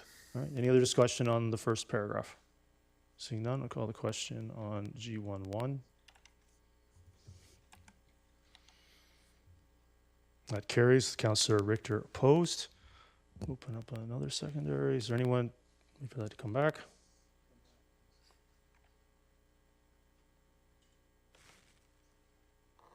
How do we get it back, Ms. Bauer? These buttons there's a lag on these buttons, so we don't actually know if they work, right? Yes. Okay, the second one, is there any, opened up a secondary motion. Is there any discussion on the second one? Councillor Martins. Along the theme of Councillor Kunst and just having this in front of me without any context. I recall asking at the last council meeting what the total was for council contingency, and I believe that staff was going to get back to me on that. Can you tell me what it was in this past budget and how much of it we spent? Because I'm hearing that we're over, if I'm understanding the logic here, we're over budgeting and under using it. So it's inflating the taxes as a result. So could I have some numbers on that, please? Thank you. No, thank you. So just to start in reverse order then, when it's in the base budget, that means that it's part of the overall expenditure regardless of whether there is funds in surplus or not. It guarantees its placement. If it's being funded from surplus, that means there must be surplus prior to there can be any allocation of funds along those lines. So it very much then becomes a secondary item in terms of funding priorities. As we then go to your question, the amount, as I recall, was about $150,000 in the contingency at the start of the year, and my last recollection was an expenditure after the $90,000 range. But does anyone know what the current amount is in the council contingency? I thought when I looked at it last time it was 33,000, but we're just asking if we can get an answer, a direct final answer. I don't remember using it much this year, Mr. Back. So is that 33 remaining or 33 expended? I thought it was remaining. What they're asking is the financial people to update the total, so we can come back to that before the end of the discussion, Your Worship. Thank you. Okay. That's 79,900 remaining. And that's what I recall roughly, yeah. Okay, so I appreciate those numbers. I still feel that this is a bit on the fly for me. I would like to delve a little bit more into this. I'm not quite following the logic here on why it's being moved. Yeah, no, I think third time we're taxing people for money we're not spending. Councillor Richter, go ahead. Yeah, well, on the council contingency, why isn't the mayor contingency being treated the same way? This would actually treat them identically, Councillor Richter. So it's already approved as an annual one-time, not in the base budget. Well, I don't even know why the mayor needs a contingency. Well, Council needs a contingency, we're speaking but to the mayor motion doesn't. in front of us, Councillor And Richter. what is the mayor going to be spending the contingency on? The second paragraph doesn't mention the mayor contingency, Councillor Richter.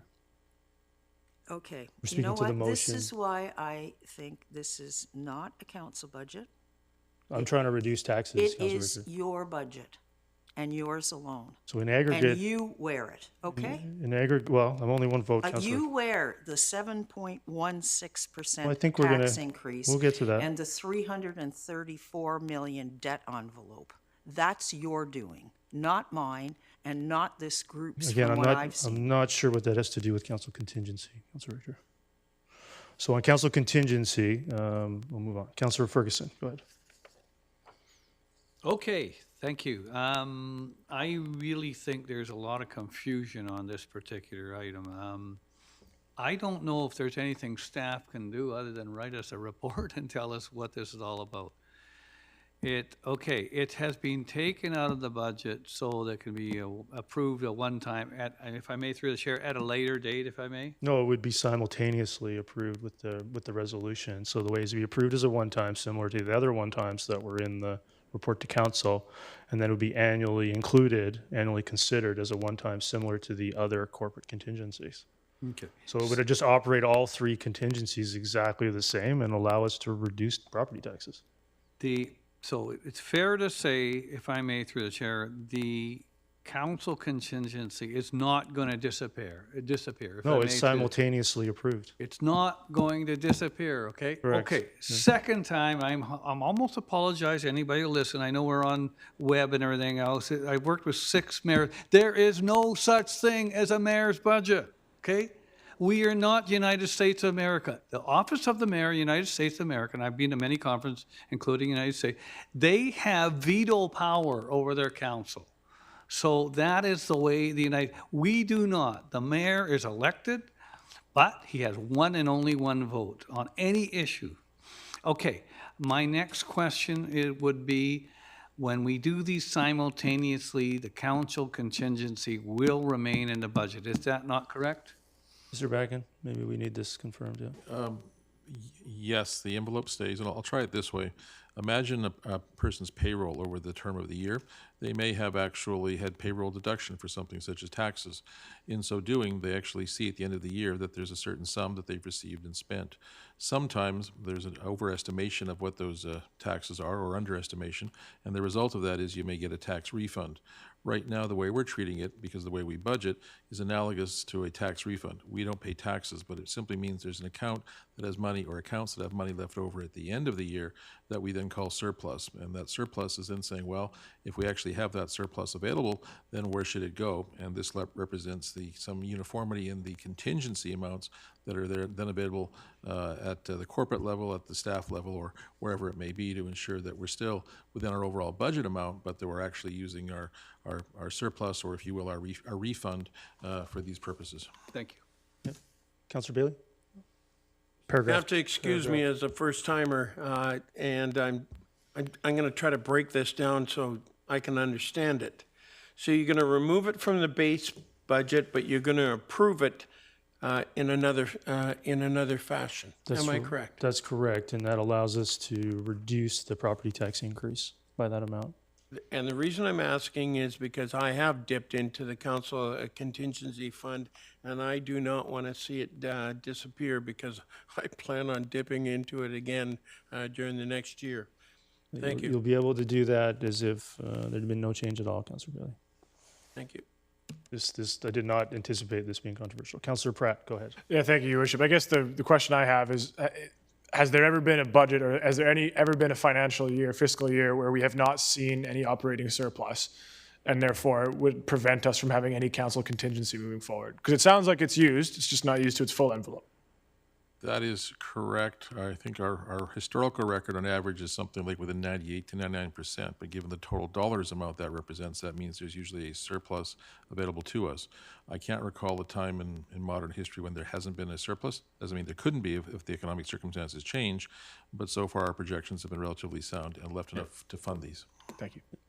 Councillor Martins?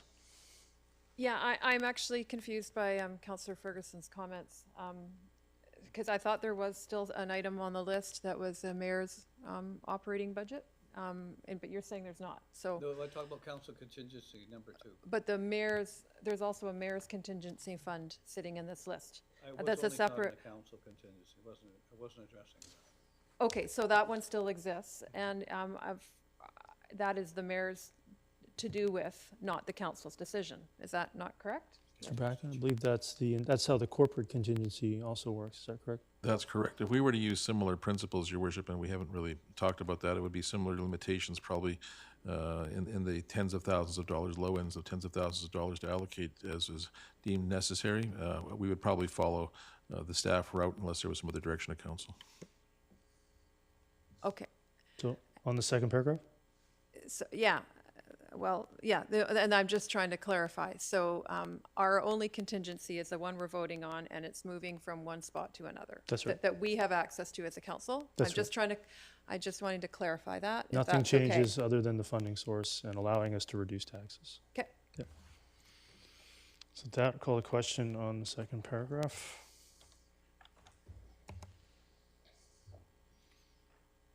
That carries with Councillor Richter, Councillor Kunst opposed. Now on the third one, I'll clear the queue, open that up. On the third one, is there any discussion? Seeing none, call the question. Oh, Councillor Martins? Yeah. Sorry, I'm looking at the vote still on the screen. So I just want to be clear that we are contemplating not hiring 2 RCMP officers in 2024 and maybe looking at it again in 2025. Is that what I'm reading here? That's correct. That is correct? That's correct. Okay, so I vehemently don't support this. We are looking at other nice-to-have buckets of money here, and this is putting people's safety at risk. And I'm really offended that this is even here because we as a council had already voted about this a number of months back, about the hiring of more RCMP officers. So we're actually rolling back something we decided on as a council. I will not support this. Councillor Bailey? Yeah, I also ran on a public safety protocol, and you know what? I'm entirely comfortable with taking the whole budget at the higher amount forward, because we are, out of 21, I believe, number 20 on the list. So when it comes to this, I'll take the flak for leaving 2 police officers in at the additional cost here. Yeah, no, I will not. This part I will not support. Okay. Councillor Ferguson? Yeah, I just need, if I may, some clarification for this. This comes up every budget time. When we asked for RCMP officers, if I may, we got, how many did we get last time? 12? 5. 12? 5 in last year's budget. We've done, I think, many have you- 19 since you and I have been back on council. Yeah, 9, yeah. Well, okay, so, and consistently, the city has remained the same. My question, it's an academic question, of when we request the additional RCMP officers, say for July the 1st, sometimes, if I may, through staffing and other things, they're not always available, if I may, through the chair. Is that correct? Mr. Bagan, I believe there's usually a chronic difference between authorized and actual. That's correct, Your Worship. The challenge is from our authorized versus the actual. There's a number of factors that come into play. I won't go into all of them, but it's leaves and illness and whatnot that actually reduces it.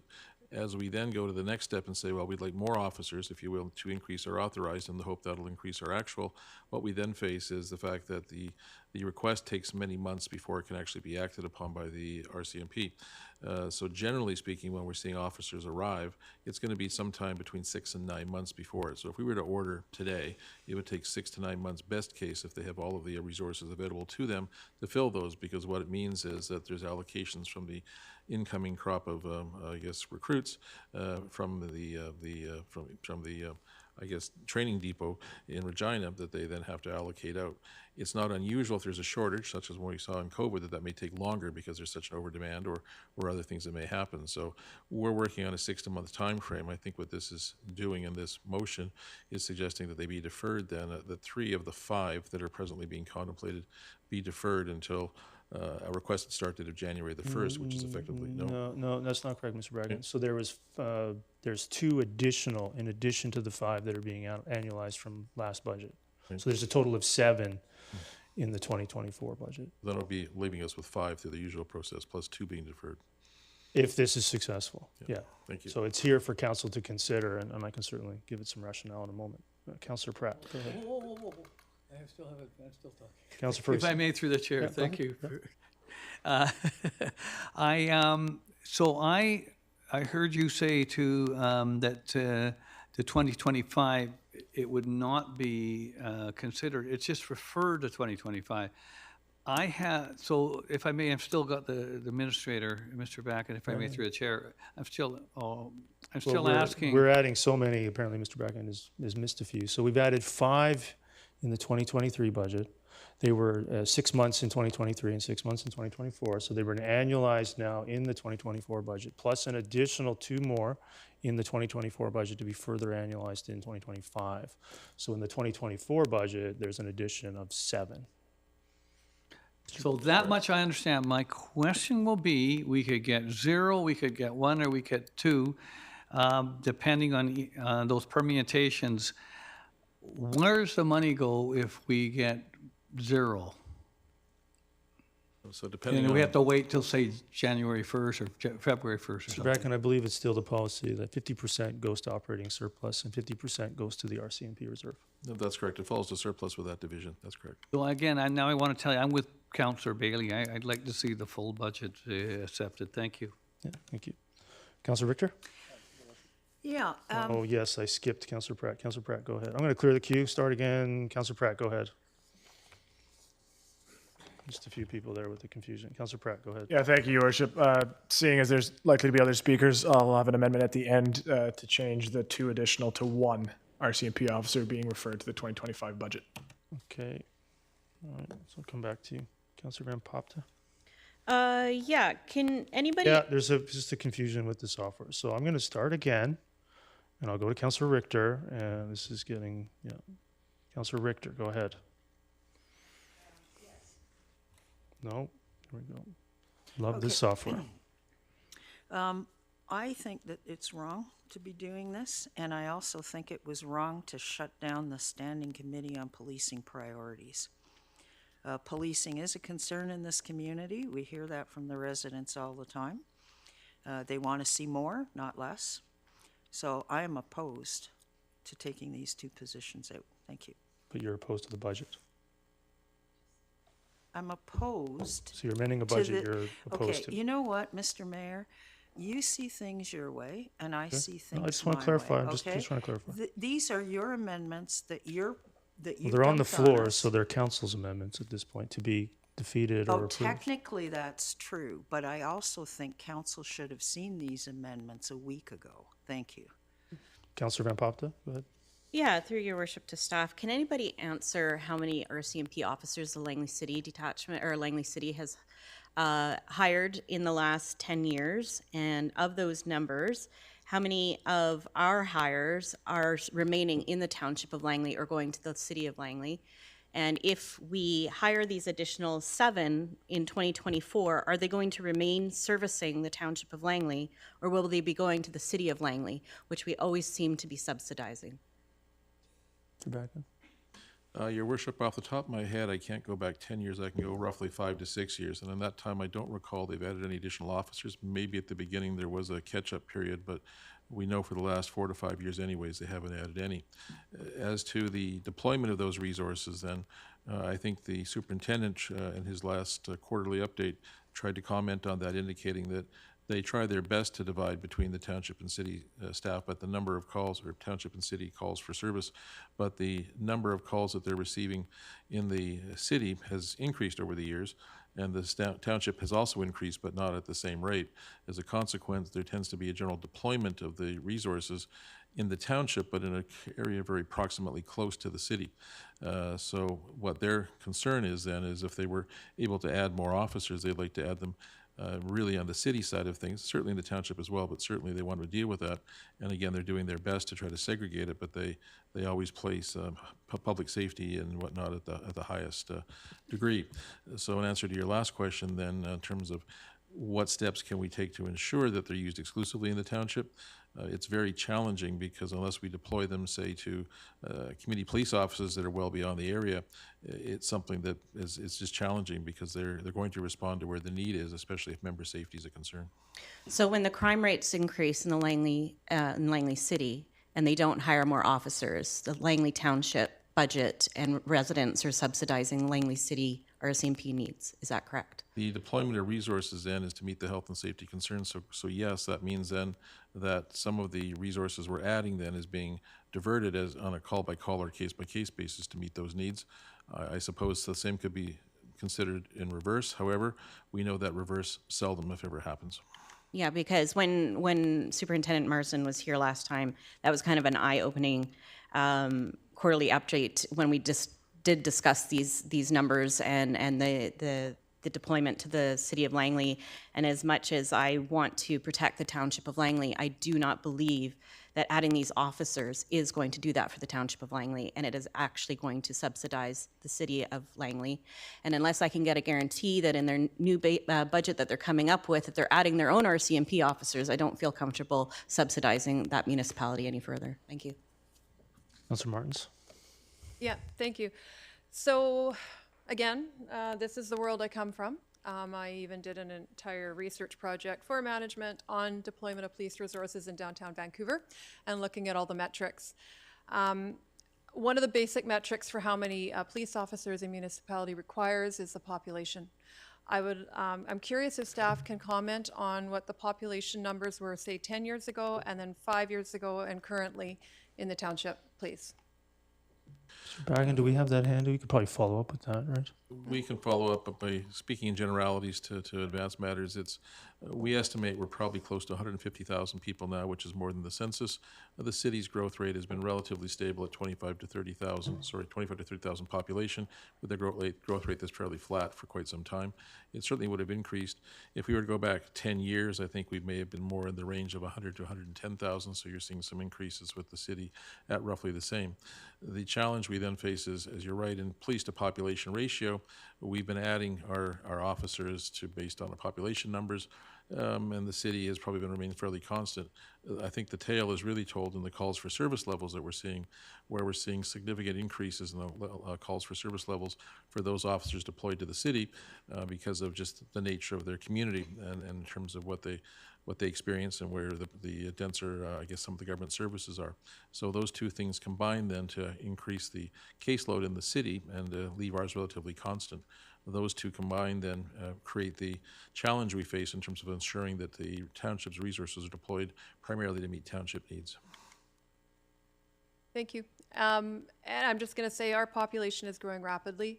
It's only logical that you increase emergency services, police, fire, and ambulance accordingly. And to not do so is irresponsible, particularly because we're just worried that the city of Langley is going to get more than their fair share.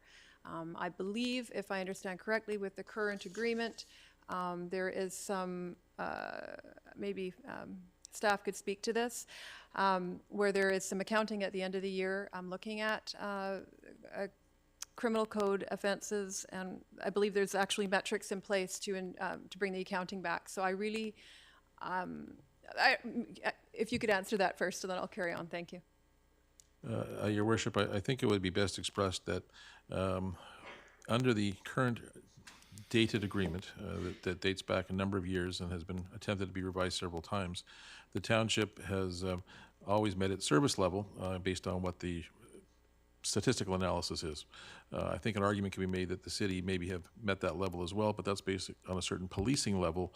That is what the previous Township Council and this Township Council has found challenging, and the deployment of those resources. So as such, our hope is to continue to increase the use of members with an emphasis on them utilizing, I guess, the township as being their focus and where they should be working. And so far through these processes and other processes we're exploring, we're attempting to really communicate the steadfast nature of Council's determination in achieving that objective. Thank you. Councilor Pratt, you wish to make that amendment? I do, We're Your kind of Worship. spending a lot of time on something that doesn't look like it has council support, so. I'd like to still make the amendment that the motion be changed to say that one additional RCMP officer within 2024 and leave the rest as is. Okay, is there a seconder to that? Not seeing a seconder, maybe we'll just dispose it. You will second it. Okay, so it's seconded by Councilor Van Popta. Go ahead. Councilor Yeah, Pratt. and I appreciate even just being able to have the discussion. I think the reality is that I think I could speak for a lot of people when I'll be looking forward to the saga of deintegration being behind us.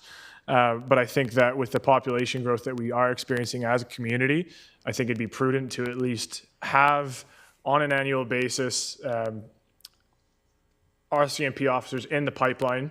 However, I think that there is a justification this year to reduce that, but I can also see that if we push the 2 additional RCMP officers to 2025, who knows what the budget's going to look like in 2025 at this point. We have, an estimated significant potential tax increase, and I know that's not necessarily set in stone, but I'd be cautious to send both to 2025. I'd prefer to see that increase spread out over the 2 years. That's the point of the amendment, so that we still have some RCMP officers in the pipeline, but we're reducing the tax burden this year. Great. Seeing no discussion, there's a discussion. Councilor Kunst. Yeah, I won't be supporting that. I think we need the 2 additional officers, just as we said in the very beginning of this term, that public safety was important. I supported public safety, even though I didn't run with the contract. I'm still supporting public safety, and I still would like to see those 2 additional officers not removed and not referred. Thank you. Understand. You can call a question on that amendment. What are we on here?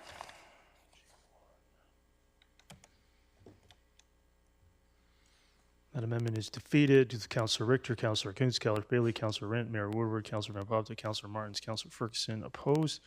So now back to paragraph 3. I'm going to just call the question on this. I think it doesn't look like it has support, which I totally respect. The challenge is, I think, pretty acute. In 2023 to 2024, the expected RCMP contract increase was 1.68 million when we contemplated expansion of resources. That came down from Ottawa at 4.37 million. So that is, of the we're at 7.35 currently. At the 7.35, 2.63 is one line item, RCMP contract increase from Ottawa. We have no say in the process to determine it. We have no say in the process of what we pay. We simply are sent the invoice. Ottawa is making decisions regarding these things and not even consulting, maybe with FCM a little bit, but certainly not with a wider audience. So the challenge being that on this budget right now, assuming this is about to fail, we have 2.81% of the 7.35, 4.67 million for RCMP and bylaw. So if you remove the bylaw in this summary is 200,000 or so. So 4.5 million in this budget, 2.7% roughly, is purely RCMP increases. So the idea that somehow we're skimping on public safety or this is the most egregious thing ever just isn't the numbers. We're investing heavily in RCMP, and we have been since the beginning of the term. We have 5 more coming in this last budget, and we had 2 more contemplated. And given this is probably one of the hardest budgets that I've seen in an inflationary environment, trying to make some tough decisions, I think, to get the tax increase down. When we are looking at an unanticipated increase of $4.3 million in one line item, 2.63%. Whereas the rest of the township is sitting, we're at about 4.96, just any non-RCMP item, actually doing pretty well in comparison to the region. So deferring these to the next summer, to me, is a reaction to Ottawa, and nothing more than that. Trying to find the right balance between property tax increases and delivering services. We can't just tax endlessly for everything, and we have to adjust as circumstances change. No one anticipated that level of a contract increase from Ottawa. Every municipality in the region is dealing with it, and they've all had to make some tough choices.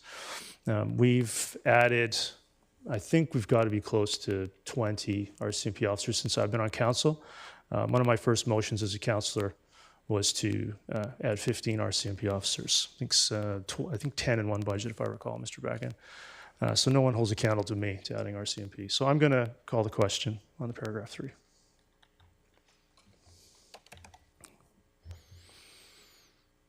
And that's defeated with Councillor Richter, Councillor Kuntz, Councillor Bailey, Councillor Pratt, Councillor Martins, Councillor Ferguson opposed. Now on to the final one. I think that's pretty self-explanatory. We have 225. This would reduce it to 225 plus 75. So we would be adding $300,000 in this base budget to be determined how it is spent if it remains in the budget. Council could consider any number of options on which assisting and enhancing community events throughout the community.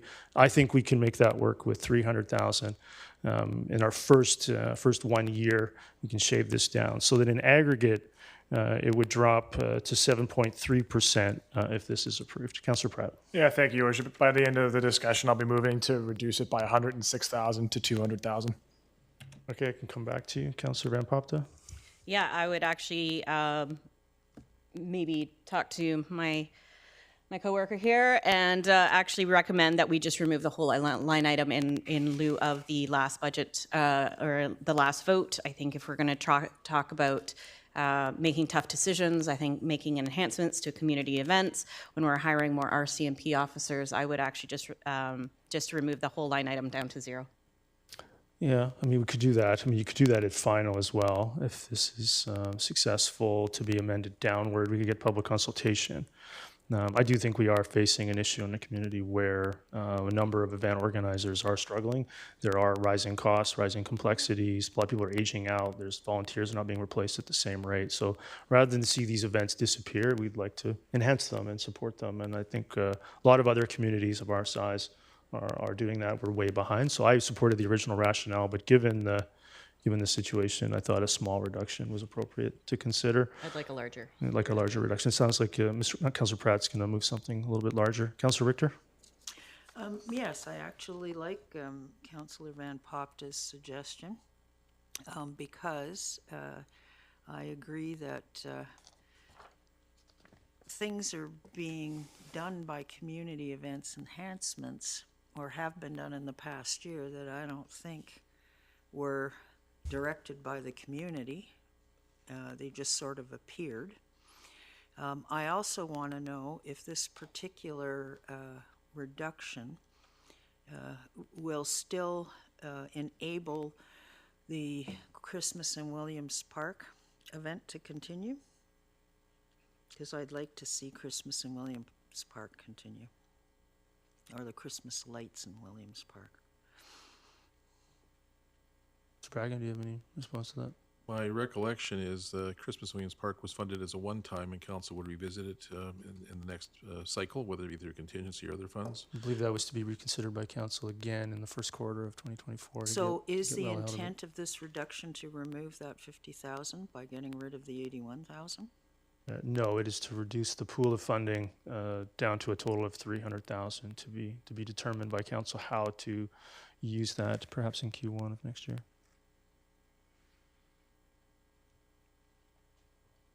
So where's the list of community events enhancements that are going to be occurring?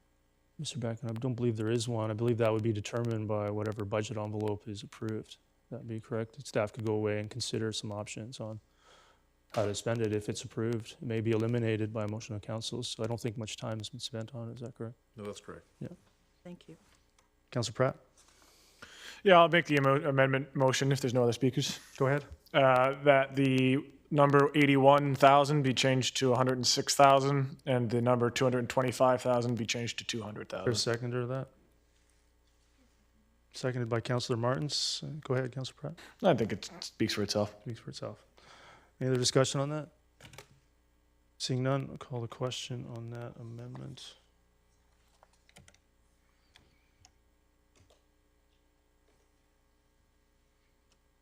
That carries with Councillor Coons, Councillor Bailey, Councillor Rent, Mayor Woodward opposed. So Ms.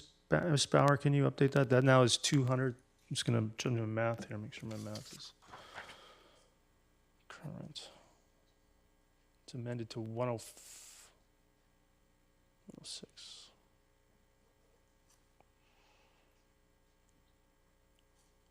Yeah, so I'm going to say we've amended the budget down to something around 7.27. Maybe that can be confirmed. Is there any other amendments? I mean, I don't need them a week in advance. If anybody has any amendments, happy to hear them. No. Okay, I may have another because I think it was important to see the number come down. I really do. And if there's a desire not to consider number 3, which I'll speak to here again in a moment, I have 3 other amendments I'd like to propose.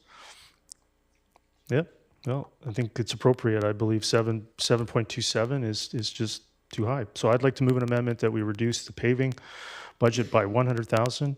We reduce the annual contributions to snow and ice removal by 100,000. And we reduce the annual contribution to the capital projects reserve by 250,000. I so move. Is there a seconder to that? Seconded by Councillor Van Popta. Is there any discussion on those amendments? Councillor Richter, go ahead. So those are all public safety issues, aren't they? Why would we reduce public safety? I thought we just went through the discussion saying that public safety is something that should predominate over. Yeah, so I think I can't support that. It's not even here. You put it together. Maybe you've got a copy of it. these are relatively minor amendments. So right now, the paving increase in the base budget proposed at 7.27% is another annual increase of $841,000. In previous councils, we were doing 0 or 500,000, way behind. Last year, we did 1.5 million increase in the one budget. This year, we proposed 841 additional to the paving budget. That would increase the paving budget to just over 5.5.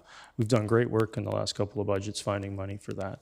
So a little small reduction could help again grind the tax increase down. The increase would go down to 741.55. We current 741, doesn't that take it up? Sorry, you had multiple people talking to me at the same time. Which was the previous motion? We didn't dispose of it? I thought we had. Okay, we're gonna, Ms. Bauer, can you remind me, we did not dispose of the amendment community events motion? I believe we did, but we did not? We disposed of the amendment, but we didn't go back and adopt it as amended. Okay, so we're gonna repeat the process here. So we'll call the question. Does anybody wish to make any more amendments to the community events motion? Nope, call the question on paragraph 4G1. That carries with Councillor Kunst, Councillor Bailey opposed. So now it's down to 7.27. So now I will move those three amendments, Ms. Bauer. See hands waving? Why is their hands waving? 7.29. Okay, so my math was a little bit off. 7.29. So to me, I really just feel that, you know, maybe I'm in the minority. Really feel that 7.29 is too high. And so again, just to find ways to tweak some of the small increases downward a little bit for big things that we're getting done in this budget. So move again to reduce the increase of paving by $100,000, reduce the annual contribution to snow and annual reserve by $100,000, and reduce the annual contribution to capital projects reserve by $250,000. So move, is there a seconder to that? It was seconded by Councillor Van Popter originally. So go back to clearing the queue again. Software's not working very well for me here today. Okay, so the reasoning for that, I think, is there's what I'm seeing and happy to help is, you know, just the complexity of the budget. And these are very minor amendments based upon the base budget that we have before us and the presentation we've received to tweak some of the numbers downwards. So we currently have an annual paving increase, just an increase of $841,555, a small reduction in that. We currently have in the base budget, not the draft one, but the existing current one, $0 going to the snow and ice removal reserve, zero. So we're currently contemplating that being $150,000. That would reduce to $50,000. So every year we could start to work towards having a funding source for that reserve. That would be reduced by $100,000. And the second reduction was the capital projects reserve reduction by $250,000. We currently have an increase of an annual contribution increase of 2.629. So that would reduce that by a little bit. And that would get the budget increase down by an additional 0.26. So it would get it down to close to 7. And that's what the intent here is, to tweak some of these numbers down, given that the third item proposed wasn't successful. Councillor Pratt, go ahead. Yeah, thank you, Your Worship. Similar to the last four, some of these sound great. Some of these I'm still got questions about. Specifically, item 3, reducing the potential increase by $250,000 to the capital projects reserve. Tangibly, what does that mean for potential capital projects over the course of next year? Does that mean that in order to fund those projects, we're looking at debt, or are we looking at transfers from other reserves, or is it just limiting us from what we could take out of contribution to capital projects reserve, sorry. Yeah, so it's reducing this year's contribution to capital projects reserve down to $11,500,000 from $11,750,000. Is there a specific project that's? There would be up to council to determine what to do with the capital projects reserve, and I do have capital amendments coming up for that, try to avoid lengthy numbers of reports to council. But it would impact capital project spending to the tune of $250,000. Okay, once discussion's over, I'd probably move to divide. Okay, thank you. Councillor Bailey? As I said earlier, I'm willing to take the heat for a higher tax increase because I also have to pay it. And I run into a term that I really dislike in a lot of times, and that's willing to roll the dice. And when it comes to things like paving, and unless I'm mistaken, the paving would also include pothole repairs and all that. Is that correct, Mr. Back? Mr. Zwagman, you can clarify what the paving budget is? Thank you, through your worship. The numerous or various programs we have for paving, including pothole repairs, our large contract. So this additional increase of now 741 would most likely be allocated to the large paving contract, but likely some could be carved out for pothole repairs and regular ongoing maintenance like grind and patch, crack sealing, those kind of programs. And the reason I bring that up is because as we add more infrastructure and all that, what has been happening in the past, way too much, is that maintenance of the infrastructure is not maintained.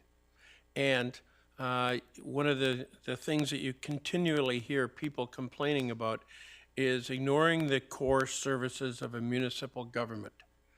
And pothole repairs, street maintenance, and other infrastructure that is traditionally sacrificed, and even a small amount will result in taking away from those core services. I am very fine with having an increase and not making these small adjustments at the cost of having better municipal services. Councilor Impavda? Yeah, we've had the budget now, we've had the budget package, I want to say 3 weeks. And the only amendments that have been brought forward have been by the mayor. And we all have a responsibility here and an opportunity here to bring forth ideas to help grind down these numbers. And so far it's being driven by the mayor, which I commend and I thank for that.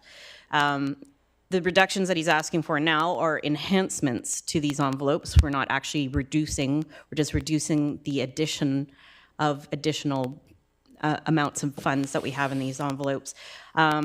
I've had some ideas that I've batted around with the mayor that I'm still contemplating bringing forward, but we all have a responsibility here that if we don't like the percentage and the numbers, to bring ideas. And so far, there's only ideas that have come through the table here just on amendments and from the mayor himself. And so I just encourage us all to get creative and start sharpening our pencils if we don't like the interest, if we don't like the rate that's coming forward, and if we don't like the idea that the mayor has been spending on these items. So we all have that opportunity, and I encourage us all to take it. Councilor Martins? Yeah, so unless I'm looking at the wrong screen here, I do not see the amendments on the screen, and I'm finding it really difficult trying to wrap my head around what it is we're voting on when I can't see it in front of me. Ms. Bauer, do you read back the amendments, please? Or can they be on the screen, please? I don't believe they are. At least they're not on my screen, and that is my request. It's been atypical. I mean, it's something we've been doing this term, but Moment, I'll get them for you. you can certainly type them out. It's annual paving reduced by annual paving increase, because I think there's just real confusion here. I mean, it's just annual paving reduction of increase by 100,000, and then reduction of other reserve transfer increases of 450,000, while we're increasing transfers to reserves up to 22.5 million. Go ahead, Councilor Martin. Thank you. Yeah, and I'm wary of this because I just heard there's going to be another list of amendments coming our way, and it's really difficult when we're receiving things only verbally. Like usually I get my agenda package that's got all sorts of reports and information in here, and it gives me, I have an opportunity to ask questions, to delve a little further, and I haven't had that opportunity with these amendments, and I am trying my best to make the best decisions I can and as they're coming forward here. So my request would be any future amendments, can you please put it on the screen? And I'm sorry to make work for staff. I know it is, but it does help us in making suitable decisions here. Thank you. Mr. Back, in our minor amendments to the bylaw for second, third reading, unusual. No, Your Worship, the term has shown me the number of those. No, they're not. Councillor Ferguson, go ahead. I don't know. I'm sorry, I didn't hit. It must be I didn't hit the request. Missing a 0 there on Ms. Bauer on one of those numbers. Councillor Richter, go ahead. Yeah. So I want to clarify the wording, that we're not reducing the reserve, we're reducing the additional annual contribution, Ms. Bauer, just so we're clear on what we're doing. These are not one-time transfers from reserves. There are line items in the base budget, annual contribution to snow and ice removal, annual contribution to capital projects are both being increased. So there we go. It's the annual contribution in the 2024 base budget be reduced. And each one has in some cases, a sizable additional amount within the base budget. Councilor Richter, go ahead. Okay, this goes back to the point that I made at the beginning, which is why weren't these in front of us before now? Like, obviously, it's like we're playing a shell game here. Why don't we just do what we're supposed to do? And if you want a tax increase of 7% or 7.16%, why don't you just put a motion forward saying, ask staff to reduce the tax increase to 7.16 and let them decide? We're not the experts here. Like this business of going into background detail to the extent that we're going into it without having even been briefed on it properly. So the interesting thing about being the mayor here in the first year is talking to other mayors, and they take great pride in actually going over their budgets line by line to save taxpayers' monies. Councilor Richter? Okay, but it goes to the point I made earlier. It's council's budget. It's not yours. But you're acting like it's your personal purview. I can't help the fact that I'm the only one making amendments, Councilor Richter. Well, no, that's not true. I make amendments and they just get rejected. Well, I just had 2 rejected, Councilor Richter. So join the club, I suppose. Well, that's good. I'm glad to see that. For a budget you're voting against. Go ahead, Councilor Richter. Anything else? You just keep interrupting me. I don't even feel like talking anymore. Thank you. Okay. Councilor Pratt, go ahead. Yeah, thank you, Your Worship. If there's no other speakers, I'd like to move to divide. Yeah, so I think that's appropriate. So is there a seconder to division?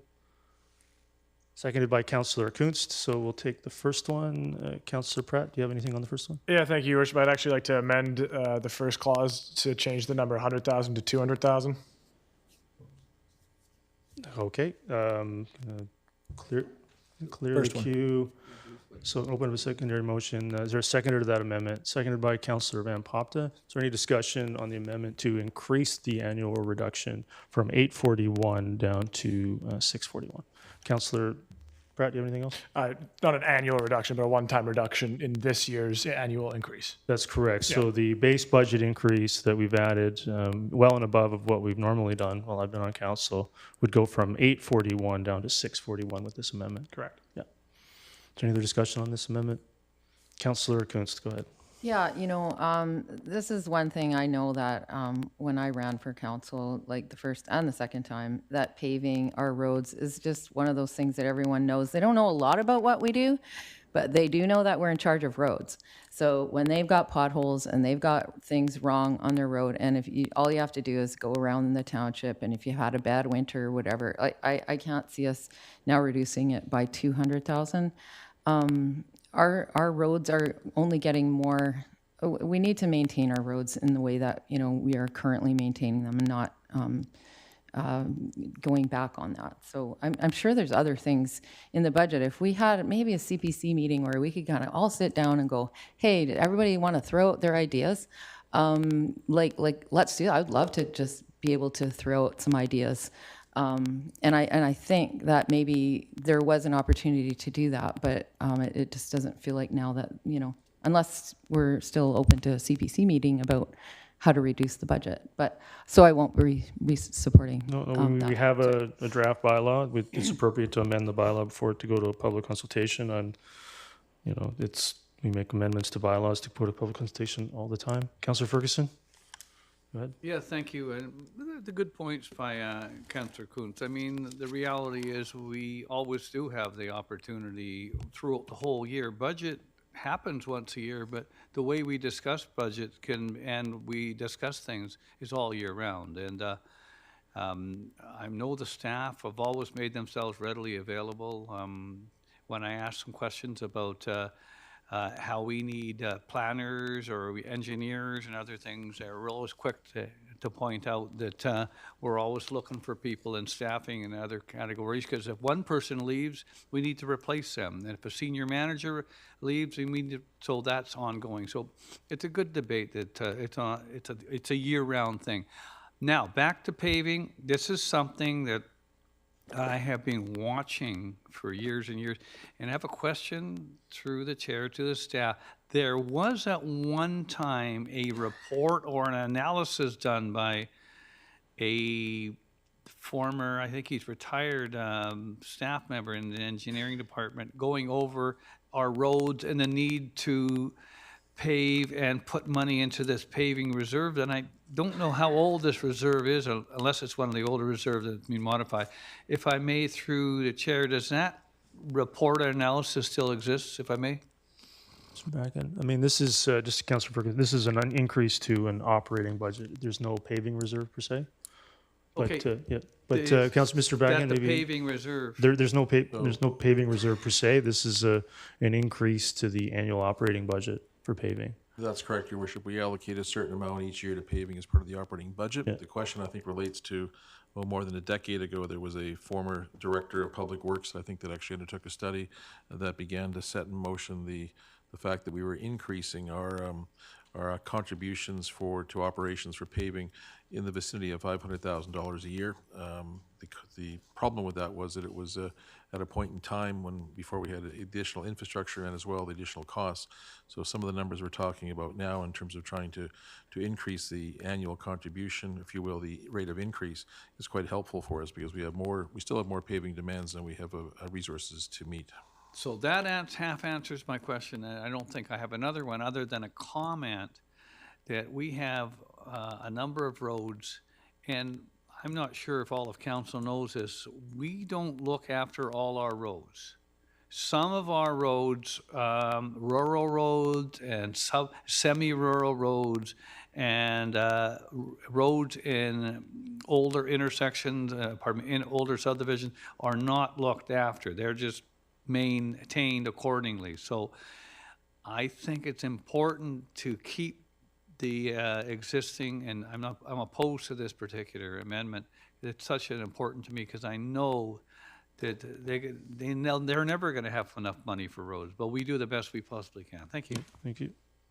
Councilor Pratt? Yeah, thank you, Your Worship. Like everybody else, this is the first time I'm seeing it. And if I understand it correctly, this is an addition to what we already do. So the way I see it is that we are already going above and beyond what we've been able to deliver in the past. And I think with some of the challenges that we're experiencing with this budget, I think some of the compromises we've made or not made, this is one of those areas where I think that we can, for this fiscal year, be able to minimize the increase to this budget. I think that we're not taking away our ability to deliver what we need to deliver. I think that we are simply, in this calendar and this fiscal year, saying that we are not increasing our capacity by as much as we would otherwise. So that's why I put forward the reduction. I think for this year, it makes sense. Thank you. Councilor Van Popta? Yeah, we're actually, in the budget as it stands now, we're actually asking to increase the budget by over $750,000 at a time when the proposed rate is well into the sevens. And I commend Councillor Pratt for even trying to tweak this a little bit more to get a little bit more savings and a little bit more of a reduction on our interest rate. Again, this isn't affecting our current program. This is an enhancement to our current paving program, and to reduce that enhancement to our current paving program, I think is a responsible thing to do given the numbers that we're seeing right now. So I'll be supporting the 200,000. Councilor Bailey? So as we build, we create more infrastructure. So what has to happen is you have to increase your maintenance budget to accommodate the increase in infrastructure. And when you put on top of that inflation, you also increase the costs of the current budget.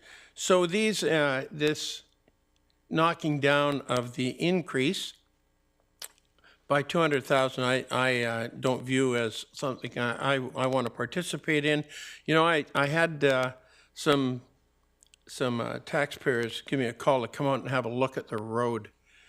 The road that hasn't been paved since 1973. Now, that is the kind of stuff that I see increases in a budget, being able to address it. And when I asked about when's this road going to be paved, it's not going to be paved for at least 1 or 2 more years. So when it comes to paving, when you factor in increased maintenance, which so often I hear, well, we'll only defer for this year. And then next year we go, well, we'll only defer 1 more year. And it goes on and on and on. And add interest to this kind of thing, I view it as I am not going to support not only a 200,000, but I am not going to support a 100,000. Thank you. Yeah, so the 200,000 definitely is interesting. So last year we increased it by 1.5 million, and then this year this would increase it further by 641, well above the average. Mr. Backen, I believe many budgets, I recall experiencing a few where paving was the first thing to go under the previous council. Now we're hearing about how paving is so important. So I think this council's done more for increasing the paving budget than any that I can recall. Over $2 million in the first 2 budgets. So 7+% tax increase. I think there's some things we can tweak. I certainly don't see an issue with tweaking. Also, there is an additional operating impact of development in the budget every year. Every time we acquire.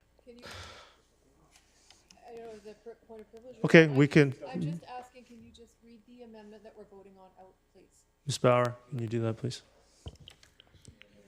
The amendment would take the paving reserve to increase the reduction to 200,000, which, if I understood everything correctly, would have the reserve, therefore, the transfer would be $641,000 rather than $841,000. Ms. Ruff, maybe you clarify, there is no paving reserve. Right. So there was no paving reserve in the motion. There is no paving reserve. So Ms. Ruff, maybe you can also clarify what would be occurring. Yes, that's correct. We would be reducing the increase in operating funding for paving from 842 to 642. I think there's rounding. So can you remove the word reserve there, Ms. Bauer? It was not in what I moved. Great, thank you. Great, so Councillor Martins, you're the last to vote. That amendment is defeated with Councillor Richter, Councillor Kuntz, Councillor Bailey, Councillor Rent, Councillor Martins, Councillor Ferguson opposed. Now we're back to the original of a $100,000 reduction down to 741. Seeing no other speakers, call the question on that motion.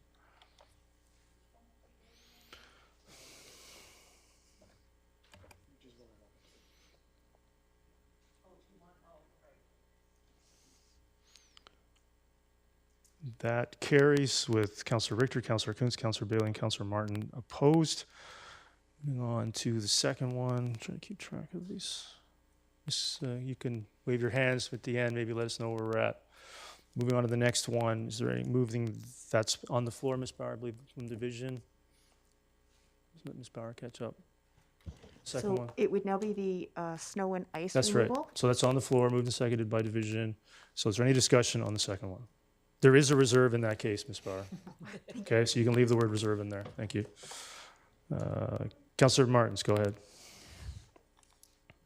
Yeah, so I just want to know, does this have any relation to the snow removal for sidewalk policy and the document that we have in our package with the update from staff? Is this the same budget or is this something different? Ms. Ruff? This is different. This is an annual contribution to the snow and ice removal reserve, separate from that sidewalk ice control program. Okay, and then, so in this reserve, is there a carrying balance from the last couple years, or is this a new thing? Ms. Ruff? This was a new reserve established at the beginning of this year. Okay. So this would be trying to contribute towards that reserve. This will be the first deposit. Thank you. Yeah, so right now, the snow and ice removal reserve, Ms. Ruff, I believe it has 1.5 million in it. It hasn't been touched yet. Is that correct? Correct. Yeah, and it does not have a base budget funding source of any kind. So it would be, I think this is the intent of having it staff present it the way they did, was to start to accumulate a funding source. So when it is used in larger years and unused in smaller years, it would have a replenishment source that could be added to in future years. So this would be slowing that down a little bit, of establishing that contribution for the sake of reducing tax increases from 150 down to 50, and potentially see 50 added next year. Councillor Van Popta, go ahead. Yeah, so just to reiterate, there is still budget there. We still have a snow and ice program. It's just removing some funds for Yeah. future contingency. It's removing the base budget source to add funds to the snow and ice removal reserve. Also in the base budget, there's a service levels expansion for improvement of snow removal of $642,000. So we've got lots of money in there for snow this year. We're making great progress on snow and ice removal, yeah, Perfect, thank you. in my opinion anyway. Councillor Bailey. Well, I like the fact that we're adding to it, being a senior citizen. I am very cognizant, and also being a retired emergency service worker, I realize what the cost to senior citizens when they slip, trip, or fall. One of the most frequent calls that you can get as a firefighter or an ambulance attendant. And everyone knows that when you approach the age that I'm at, you don't heal nearly like you used to. So we have always got complaints and that about inadequate snow and ice removal, especially on sidewalks. You know, we are supposed to be enforcing it against the general public to make sure that their sidewalks are cleared. But you know what? I see an awful lot of township sidewalks that are not cleared. And having associated with an awful lot of people who are also have difficulty and disabilities, watch a person in a wheelchair, even a motorized wheelchair, try to negotiate a snow or ice-covered sidewalk. You will sometimes see firefighters getting out at a call and pushing these things because they want to avoid these people being stuck. And I speak from personal experience where a friend of mine was isolated for 3 hours in a motorized wheelchair and finally had to get pushed out of there because of inadequate service. So this is one that I can associate with very clearly, both being senior and being a person who has attended many of these calls. So I'd like to see services continually be improved that have been, in my opinion, long neglected. Yeah, so I'm gonna just, again, so this is an increase to the snow and ice removal reserve, which has 1.5, for an increase that doesn't exist in the base budget. We're also in the base budget, we're improving exactly that, Councillor Bailey, for exactly the issue you mentioned. Changing the snow and ice removal policy, I think about $2 million worth of equipment, and now adding 8 TFTCs for $642,000. So I think we're advancing exactly what you're talking about. Councillor Richter, go ahead. Yeah, I just want to call attention to a comment that you just made that I thought was disrespectful to staff. I can sense that there is frustration at this table, but we all know what's caused this frustration, and it's not staff. So to say to a staff member that they should catch up is uncalled for. I was and I allowing, think it should be I was apologized for. allowing the clerk time to process the motion. No, Councillor you Richter. were directing in a non-respectful way. Mr. Backin, I mean, this is getting a bit ridiculous, but do you have any comment? Not given the nature of today's proceedings, Your Worship, I think we should just continue. So do I. So we'll carry on. I'll call the question on paragraph 2.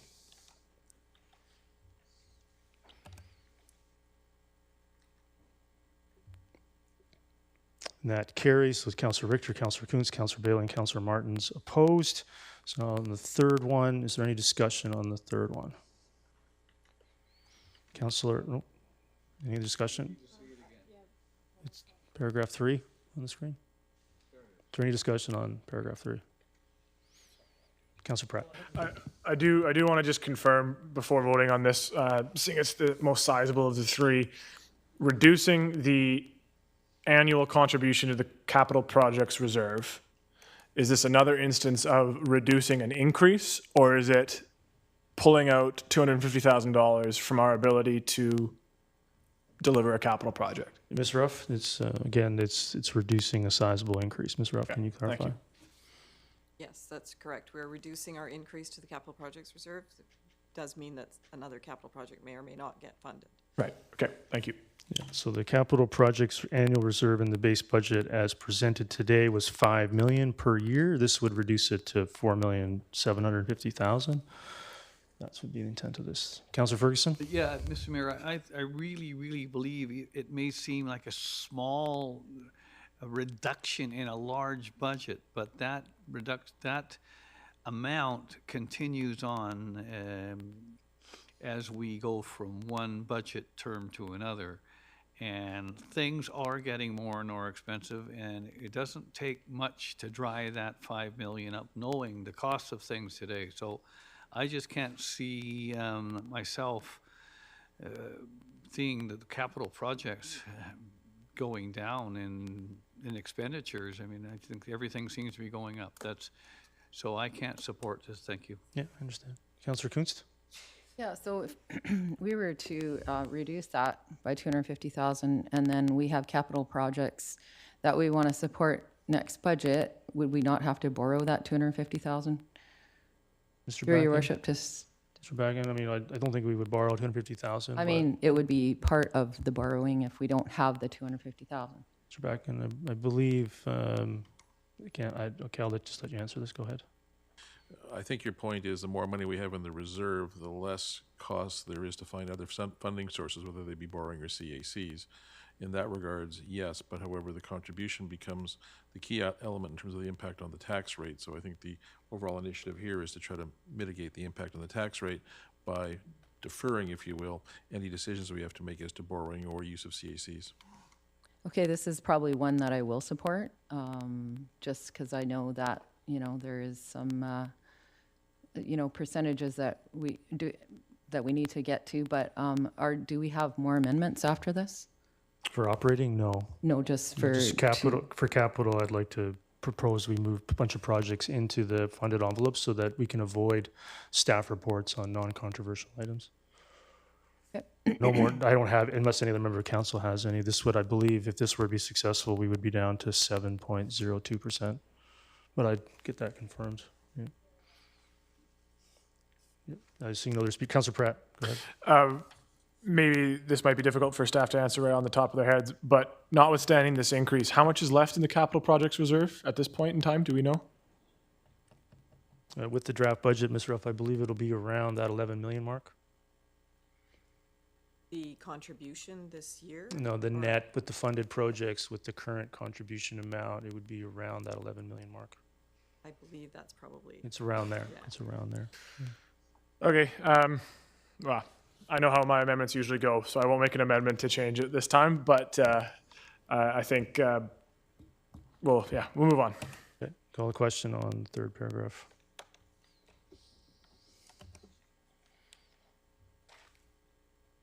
And that carries. Councillor Bailey, Councillor Martins, Councillor Ferguson opposed. So that's it for operating from me. I think that's appropriate, yeah. So can we just confirm that I have the number correct, 7.0%?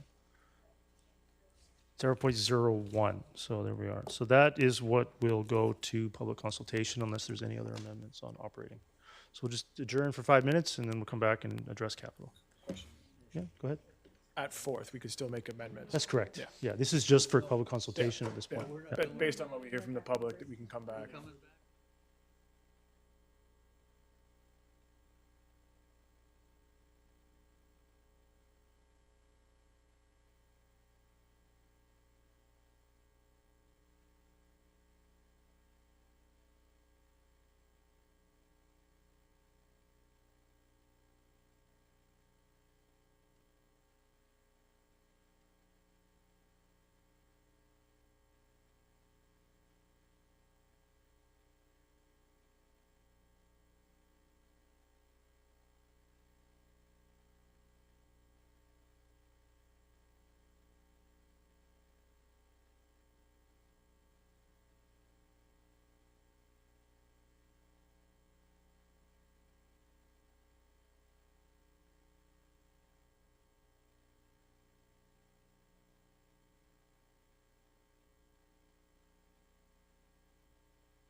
Okay, we have quorum. We're going to get back underway. Ms. Bauer, can you bring up the capital amendments, please? And we'll just move one at a time. Maybe we can, hopefully these will be less controversial. So I'm going to move the first one. Is there a seconder to the first one? Seconded by Councillor Rent. So before we just, this will apply to all of them. The process here is a lot of these are critical capital renewal projects for existing facilities. And one of them is a capital project for that council's been looking for.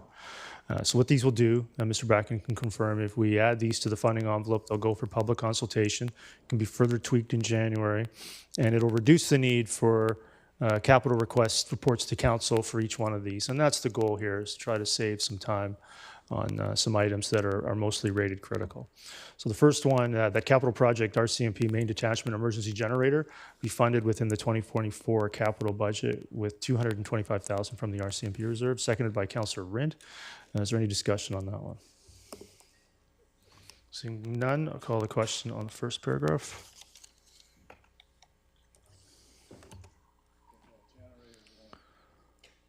That carries. Councillor Richter opposed. The second one, the capital project Walnut Grove field conversion and safety improvements be funded within the 2024 capital budget with $280,000 from the capital projects reserve. I so move. Is there a seconder to that? Seconded by Councillor Van Popta. This one is related to the project approved by council to proceed. This is the first year, which is for design and consultation to work with North Langley Diamond Sports next to Walnut Grove Senior Secondary. Is there any discussion on the second one? Seeing none, I'll call the question on that one. That carries. Councillor Richter opposed. I'll move that capital project Walnut Grove Park culvert replacement be funded within the 2024 capital budget with $300,000 from the capital projects reserve. Is there a seconder to that? Seconded by Councillor Rent. This one is, maybe Mr. Zwag, you can mention that this one is critical, related to a trail portion that hasn't been opened in some time. Yeah, that's correct, through your worship.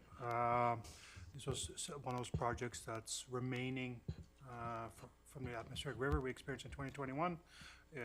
Across this culvert is a trail that connects to the park, so it's a high priority critical project to be funded. And there's one other one, I think, waiting on a potential grant. Is that correct? That's correct. The other one is on. That's why it's not here. It may or may not have grant funding. Correct. That's a $1 million request for East and West Monday Creek. Yeah, Correct. great. Councillor Ferguson? If I may just double check, is this the one by the Walnut Grove Secondary School? Mr. Zweig? That would be correct, yeah. It's been sitting vacant or untouched for a I while? believe it's been in an enclosed state for a couple of years, Mr. Zweig. We completed interim repairs to the chair back in 2021. And within the recent rainfall that happened a couple weeks ago, based on updated assessment and due to the condition of an aging CSP pipe, which is a culvert material, it requires replacement urgently. I'm familiar with that. Thank you. Thank you. We'll call the question on number 3. That carries unanimously. These are a series of projects related to Walnut Grove Community Center. They're almost all of them are critical or high. The capital projects Walnut Grove Community Center pool piping for 2 years. It's a 5-year project at $100,000 per year. I'm suggesting we fund it for 2 years. Last block wall repairs, building envelope repairs, pool pump replacements, piece of equipment replacement, and roof replacement be funded with $375,000 from the facilities renewal reserve, which has a contribution of $500,000 this year, and 1.7 from the capital projects reserve. Is there a seconder to that? Seconded by Councillor Van Popta. I think all of these, Mr. Zwag, are rated, Mr. Backen and Mr. Zwag are rated critical or high. And the idea would be that we would, hopefully council would support investing in some significant renewal for the Walnut Grove Community Center, which is overdue. Mr. Zwag, do you have any commentary on that? Mr. Winslade? That's correct, Your Worship, it is. It's, yeah, correct. Maybe you both spoke at the same time, so maybe you can hear that again. We both are aware that you're correct, Your Worship. Oh, yeah, that's wonderful. Any discussion on investing this needed money into Walnut Grove Community Center? Nope. Call the question. Call the question on that. That carries unanimously. The next one is, again, some critical or high related to the George Preston Recreation Center, dehumidifier mechanical replacement and electrical equipment replacement. Now, $70,000 from the facilities renewal reserve and $250,000 from the capital projects reserve. I'll move that. Is there a seconder to that? Seconded by Councillor Pratt. Is there any discussion on that one? Seeing none, I'll call the question on G1 again. That carries unanimously. Another one, that capital project specific facility bylaw office renovation be sat at slight reduction and funded within the 2024 capital budget with $350,000 from the capital projects reserve. Is there a seconder to that? Seconded by Councillor Bailey. Councillor Richter, go ahead. Yeah, what exactly offices are going to be renovated? Mr. Backen? Your worship, it's the ground floor where there was formerly the, I guess the exercise equipment. So this is for the bylaws staff to go into, correct? That's correct. Okay, thank you. Thank you. Seeing no other discussion, I'll call the question on that one. Councillor Richter, you can still vote. Go ahead, you can change it. Yeah. That carries unanimously. The next one, capital projects, civic facility, air handling unit replacements, IT room AC replacements, and low carbon mechanical retrofits be funded. $545,000 from the capital projects reserve and $640,000 from the climate action reserve. Is there a seconder? Seconded by Councillor Van Popta. These again, critical or high. Any conversation? Seeing none, I'll call the question on that one. It carries unanimously. Is there any more underneath that, Ms. Bauer? I can't remember if there was one more. Nope, that's it. That's it, yeah. So that added facilities funding to the envelope of $3.9 million and parks funding to the envelope of $580,000 for a total additional of $4.5 million in the funding envelope that will go for public consultation. And so there could be further tweaks to the capital envelope in January. But this will just eliminate the need for, as I said at the beginning, capital projects report to council for what I hope are, well, it didn't seem to be controversial. So with that, Ms. Bauer, we're back to G1 as amended. Is there any other discussion on G1 as amended? Oh, seeing none, I'll call the question on G1 as amended. That carries. Councillor Richter opposed. G2, is there a mover? User pay utility rate bylaws. Bylaw number 5978, 5979, 5980. Moved by Councillor Ferguson, seconded by Councillor Bailey. Is there any discussion on G2? Seeing none, I'll call the question on G2. That carries unanimously. Ms. Bauer, remind me, procedure for this. Is it on the floor? Does it need a new mover and seconder? As it is recalled by the mayor within the 30 days, it's just back on the floor for final reading. Okay, so I brought this back because I would like to move deferral, so I'll move that now. I'd like to move deferral of final adoption of J1 to January 29th, 2024, seconded by Councillor Rindt. It's on the floor. I've looked at some of the implications of this, and I'd like to come back and maybe propose something, but maybe, if council wants to proceed, that's of course fine as well. The SMT report deadline for January 15th has become January 2nd. The agenda submission deadline is January 3rd. And this carries out through a number of reports throughout the year. So report deadlines and internal processes, I'm not clear that council had all of that information, so I'd like to get that information to council by mid-January and get maybe an updated council discussion on maybe making some tweaks to this to meet the objective of getting some information earlier, but not requiring report deadlines, Christmas Eve or the day after New Year's. Councillor Richter? So will we be getting information on these before the meeting, or will we be getting information on these at the meeting?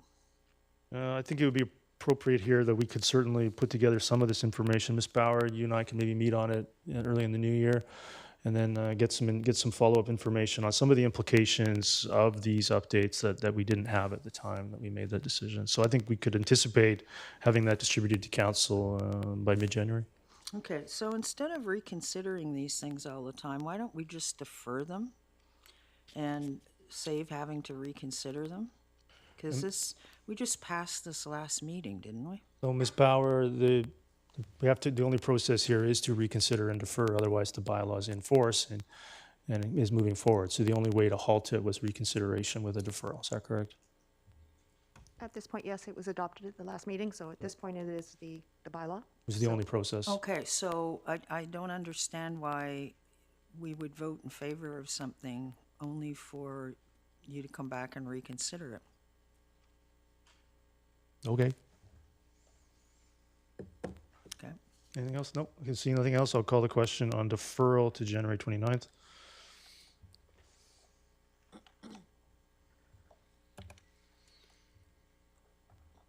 That carries. Councillor Richter opposed. Mayor and council report. Does anybody have anything to report? Oh, I know you do. Councillor Ferguson, you've been waiting all day for this. Councillor Pratt, go ahead. No, let Council Ferguson go first. Okay. He let I'll Councillor Ferguson go ahead. I'll go first. Absolutely. I know Councillor Pratt has got something to say, which is good. I, for one, start off by saying I did send an email out to everybody. And, you know, we only celebrate 150 years of a community once the whole year. I call it the whole year.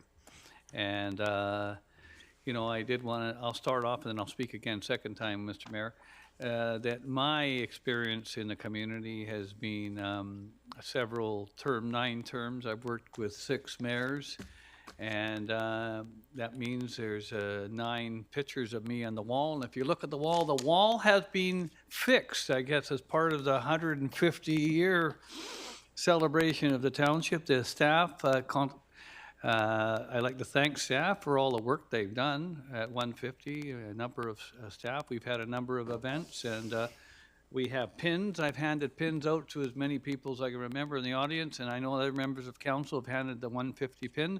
I also have on me the 125 pin.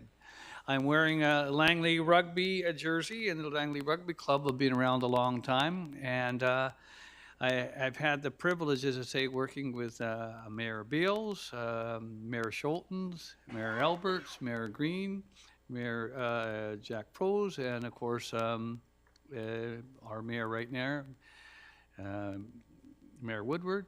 And it's been interesting because as much as I've been on council 9 terms, I've been off council for a couple of 3 terms, I think, for that. So you can learn a lot by winning, you learn a lot by losing as well. Langley has done an awful lot for me, and basically I did want to say even a member of our audience today has brought something. I said, listen, have you got something to say regarding 150? Bonnie Stewart, who's in the audience today from the Inclusion Langley Society, the agency has served persons living with disabilities formed over 60 years ago. One of the founding members, Miss Jean Rowlick, passed away in October, 100 years of age. Miss Rowlick was one of the group of parents that started a play group in a church basement. Miss Rowlick was instrumental in having the center built in Langley. And I also wanted to say that all the names on roads, if you look at the name, I can't get them all. I'm looking at the folks from the farming community, the Anderlinis, Nordmans, the Michaels, the Andersons, the Logans, and many others that have been involved in the community for years and years and years. I was a member of the Otter Co-op, Colonel Otter, for 9 years, and the Otter Co-op was established as the Otter Farmers Institute. Of course, many of those people, I remember the Anderlinis, Nordmans, and Andersons, and of course my wife Denise had signed my nomination papers. So the list goes on and on and on. And it's really, really interesting to note that what we have accomplished in our 150 years in Langley. And at that, I'll pause, Mr. Mayor, and perhaps others may want to speak as well. Okay. Councillor Kunst? Oh, sure. Yeah, I would like to take this opportunity to also acknowledge Langley 150. I also want to first acknowledge that I was born and raised and work and play on the traditional territory of the Kwantlen, Matsquiyakatsi, and Semiahmoo First Nations. And in my 50-plus years of living in this community, notice I didn't tell you exactly how old I am, I have witnessed so many changes. There were not always the roads and the infrastructure and the amenities that we have today, so I'd like to take this opportunity to thank the men, women, families, and hardworking individuals who came before me that had to make the sometimes difficult decisions in moving this community forward. And I was fortunate to raise my family here, as the township is still a place where my kids still want to live and love to be.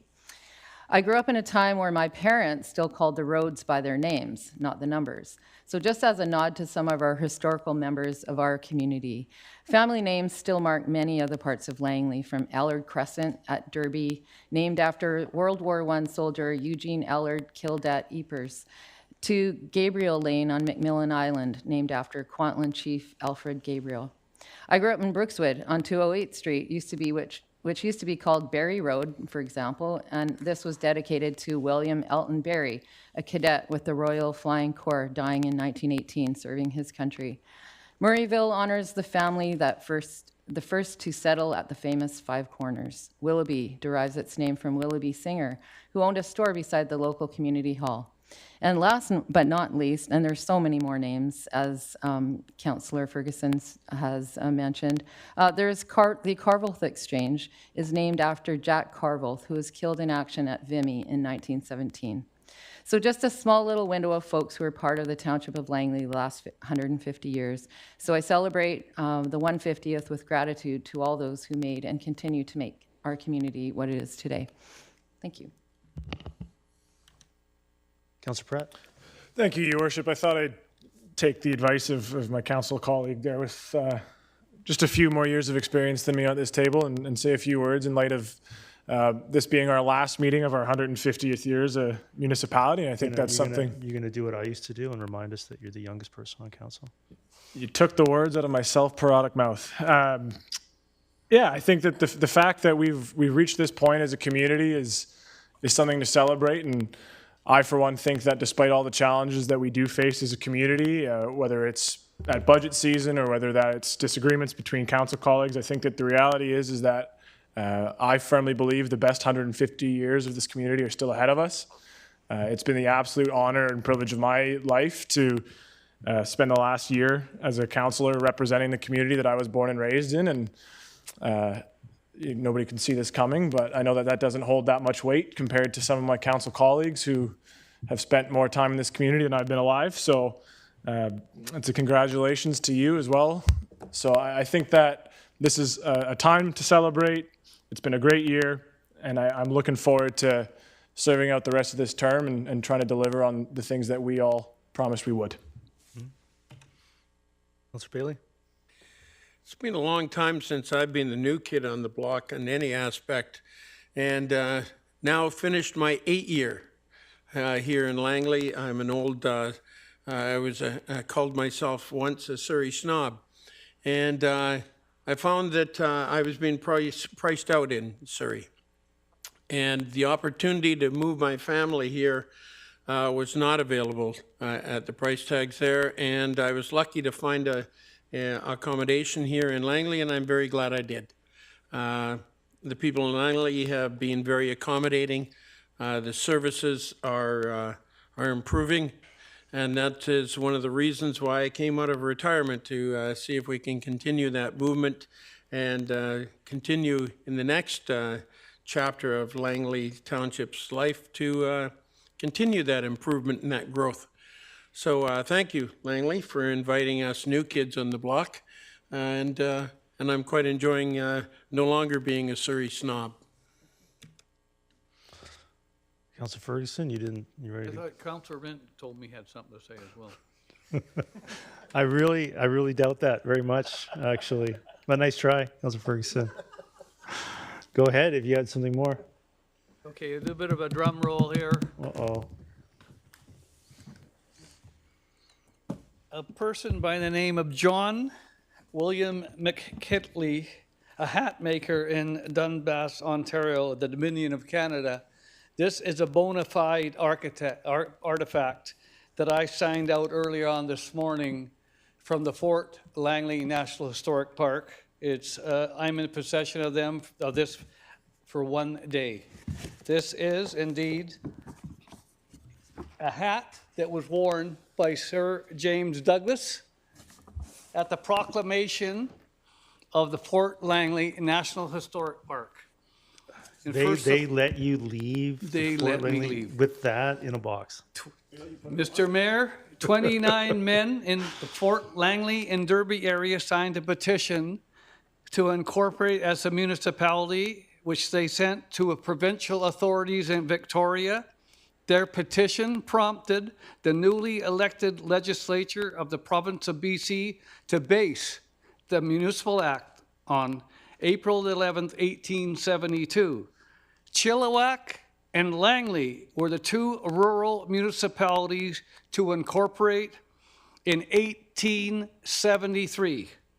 The petitioners had asked for a municipality that was 10 miles square, with the Fraser River on the northern boundary, with left a 2.5 belt running across 10 miles of the United States boundary. The residents of this area had a petition to the council to join the municipality in 1877 and 1882, and were finally accepted in 1894. The first meeting of the warden and councillors took place in the meeting house, or White Chapel, located just east of the fort on June the 2nd, 1873. And James Mackey, I have a picture of him today.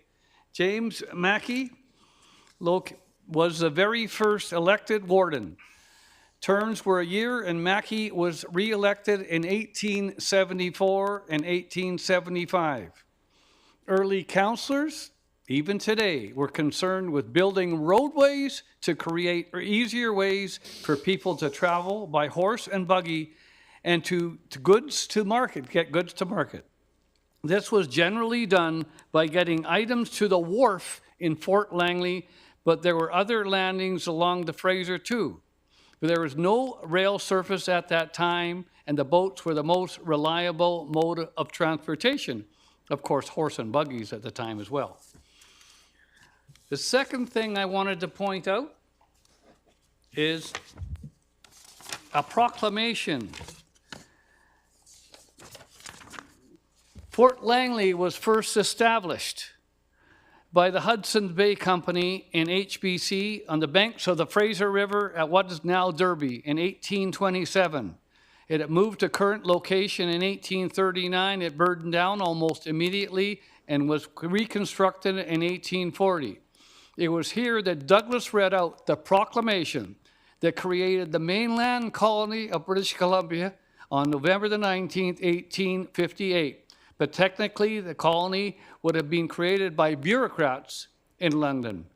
This information was created by James Douglas, the governor of British Columbia at the time. Within a few years, Fort Langley was relied on less and less by the HBC, and by 1872, the palisade walls became to come down. The storehouse is the only remaining building, but in cabinet, and by order of cabinet, several years later, there was the reenactment and establishment of the Fort Langley National Historic Park. Mr. Mayor, I submit my proclamation to you today. I feel like he needs an applause. I'll say he needs applause.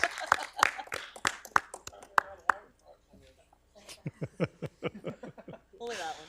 Is there any follow-up to that you're looking for, Councillor Ferguson, or? I still can't believe it must be a replica or something. There's no way they let you leave. They let you leave with the hat. Okay. All right. Is there any other council reports? Is there a Metro Vancouver report? Okay. Items for council for information, N1 or N2? No, Councillor Martins. Yeah, just back to Metro Vancouver. Just to let you all know, my assignments have changed with Metro. Regional parks and housing and the George Massey Task Force are now being under the good watch of Mayor Woodward and Councillor Ferguson. I have been assigned to the Metro Vancouver Regional Culture Committee, chaired by Lisa Murray from North Van, and I'm looking forward to providing my first report from that committee in June. And so this will be a new learning opportunity, and I'm excited to embark on that. Thank you. Anything else? Item N1 or N2. Is there any items for information or questions on N1 or N2? Is Seeing none, I'll move on to item P1. I'll move that. Is there a seconder? Seconded by Councillor Ritt. This is here because TransLink, when we first did the first BRT support motion, very early days, TransLink came out with a draft of their ideas of what should be in it. Well, after that, leading up to the decision on the priority corridors. And some of these elements that TransLink is looking for in confirmation as they move forward into next year are within this revised version. So that's the reason for it. Any discussion on P1? Seeing none, call the question on P1.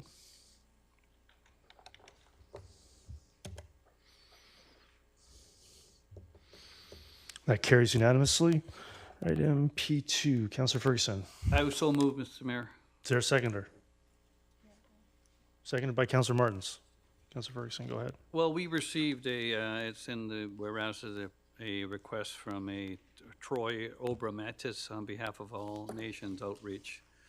And basically, in the spirit of reconciliation, and, you know, we do have a policy on proclamations and other things. It's the spirit of both federal and provincial legislation regarding the spirit of reconciliation, but not only that, the rights and freedoms of the Indigenous relations as recorded both provincially, federally, and internationally. I think also move or whatever. Councillor Bailey? I'm so glad to see this on the agenda because it recognizes the value that proclamations play in a forum like this. And this is why I strongly believe that we should have a more aggressive proclamation policy to support things like this. This is of unique status, I believe, with the Indigenous community, and it's being recognized, the fact that we are not following our lack of proclamations here in the township and recognizing this, but I don't believe that the way to say who you are with the morals and ethics of your community by ignoring this for others. I think this is equally important for things like cancer, MS, and other recognized issues of the day. So I am very glad to see that this proclamation is being made, and I really hope that in the future this council looks at having a better policy on proclamations. Councillor Richter? Yes. I was wondering if this is asking staff to provide a report. I was wondering if staff could also obtain legal advice on that report. And in particular, as I recall, this the request that initiated this notice of motion came from outside of British Columbia. So do we have jurisdiction outside of British Columbia is the question, the legal question I'd like answered. Thank you. Mr. Bracken, you're frowning. Are you clear on what the... I think the question is the, for lack of a better term, the validity of the requestor and the jurisdiction of the township to accede to requests from outside the jurisdiction, which I think we could touch upon in terms of this review. Yeah. Well, I just want the assurance of having had legal review of whatever staff brings forward, okay? Mr. Bracken, I mean, you're nodding, but maybe that should be by an amendment. So we'll take that as an amendment, Councillor Richter. Okay. Is there a seconder to that amendment? Seconded by Councillor Van Popta. Is there any discussion on that, Councillor Pratt? Could I have the amendment read back? Yeah, just make it clear. I think it's to consult legal advice. Just want to make sure that council agrees with that. Essentially, the amendment is to ensure that the report back to council includes a legal review, including a review of the jurisdictional responsibilities. Yeah, no, and I think that that's something that needs to come from council, not from commentary. So that's good. Councillor Ferguson, go ahead. Oh, I did want to say that before the amendment was made, that Langley Township is not the only community in British Columbia coming forward with this proclamation. It's an interesting word.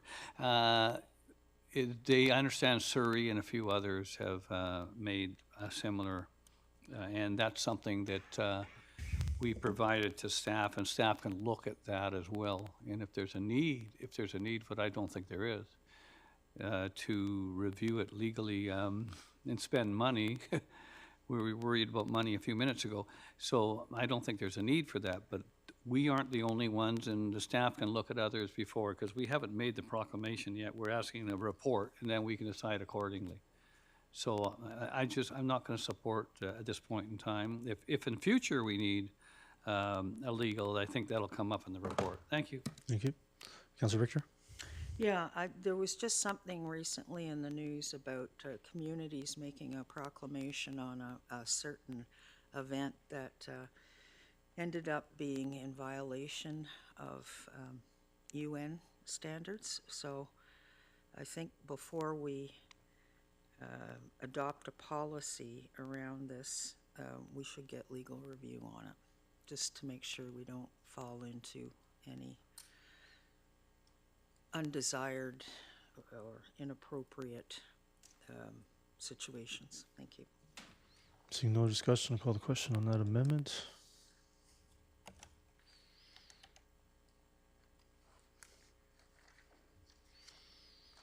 And that carries. Councilor Rent, Mayor Woodward, Councilor Van Popta, Councilor Ferguson opposed. Now back to the main motion as amended. Councilor Ferguson, do you have anything else? No, thank you. Good. Councilor Martins? Thank you. It's actually maybe a housekeeping matter. Just looking at the actual council policy that was attached in the agenda package. Point 2.1, I think there might be a typo in here, unless my my English is off. On the fourth line, so proclamations or the organizations are not reviewed or investigated by township staff, and therefore may be open the township to possible embarrassment. I feel like there's a wrong word in there. I don't know if that requires a motion to have that amended, or if that can be just cleaned up. That would be considered a housekeeping matter. Okay, thank you. Seeing no discussion, I'll call the question on P2 as amended.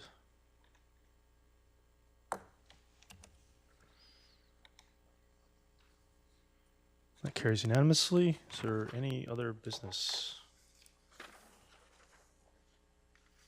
Nope, seeing none. Get a Ms. Bauer, you need to add these items on Yes. table distributed. We can add those. Yes, please. Okay, so I'll move resolve into special close with those items added, items added. Councilor Richter, do you have an item? Yeah, I had a question about C1 and why it was categorized as information and not property. Mr. Bracken? Probably something left for special closed?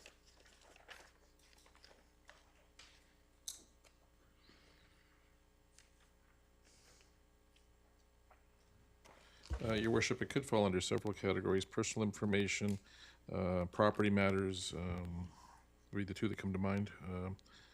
The reference, I think, is information, maybe just because of the personal information, maybe should have said personal information. Okay.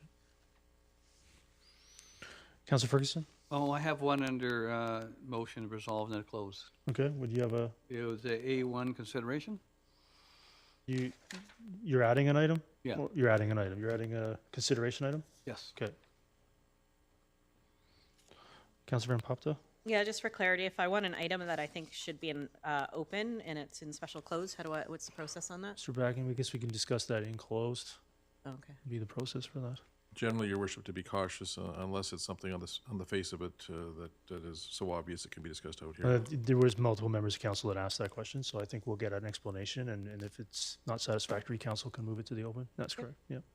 So with that, I get that motion, I'll move that, seconded by Councilor Rent. Is there any discussion on that? Call the question on Q1. That carries unanimously. Get a motion to terminate. Moved by Councilor Bailey, seconded by Councilor Rent. All those in favor, opposed, and carried. Thanks.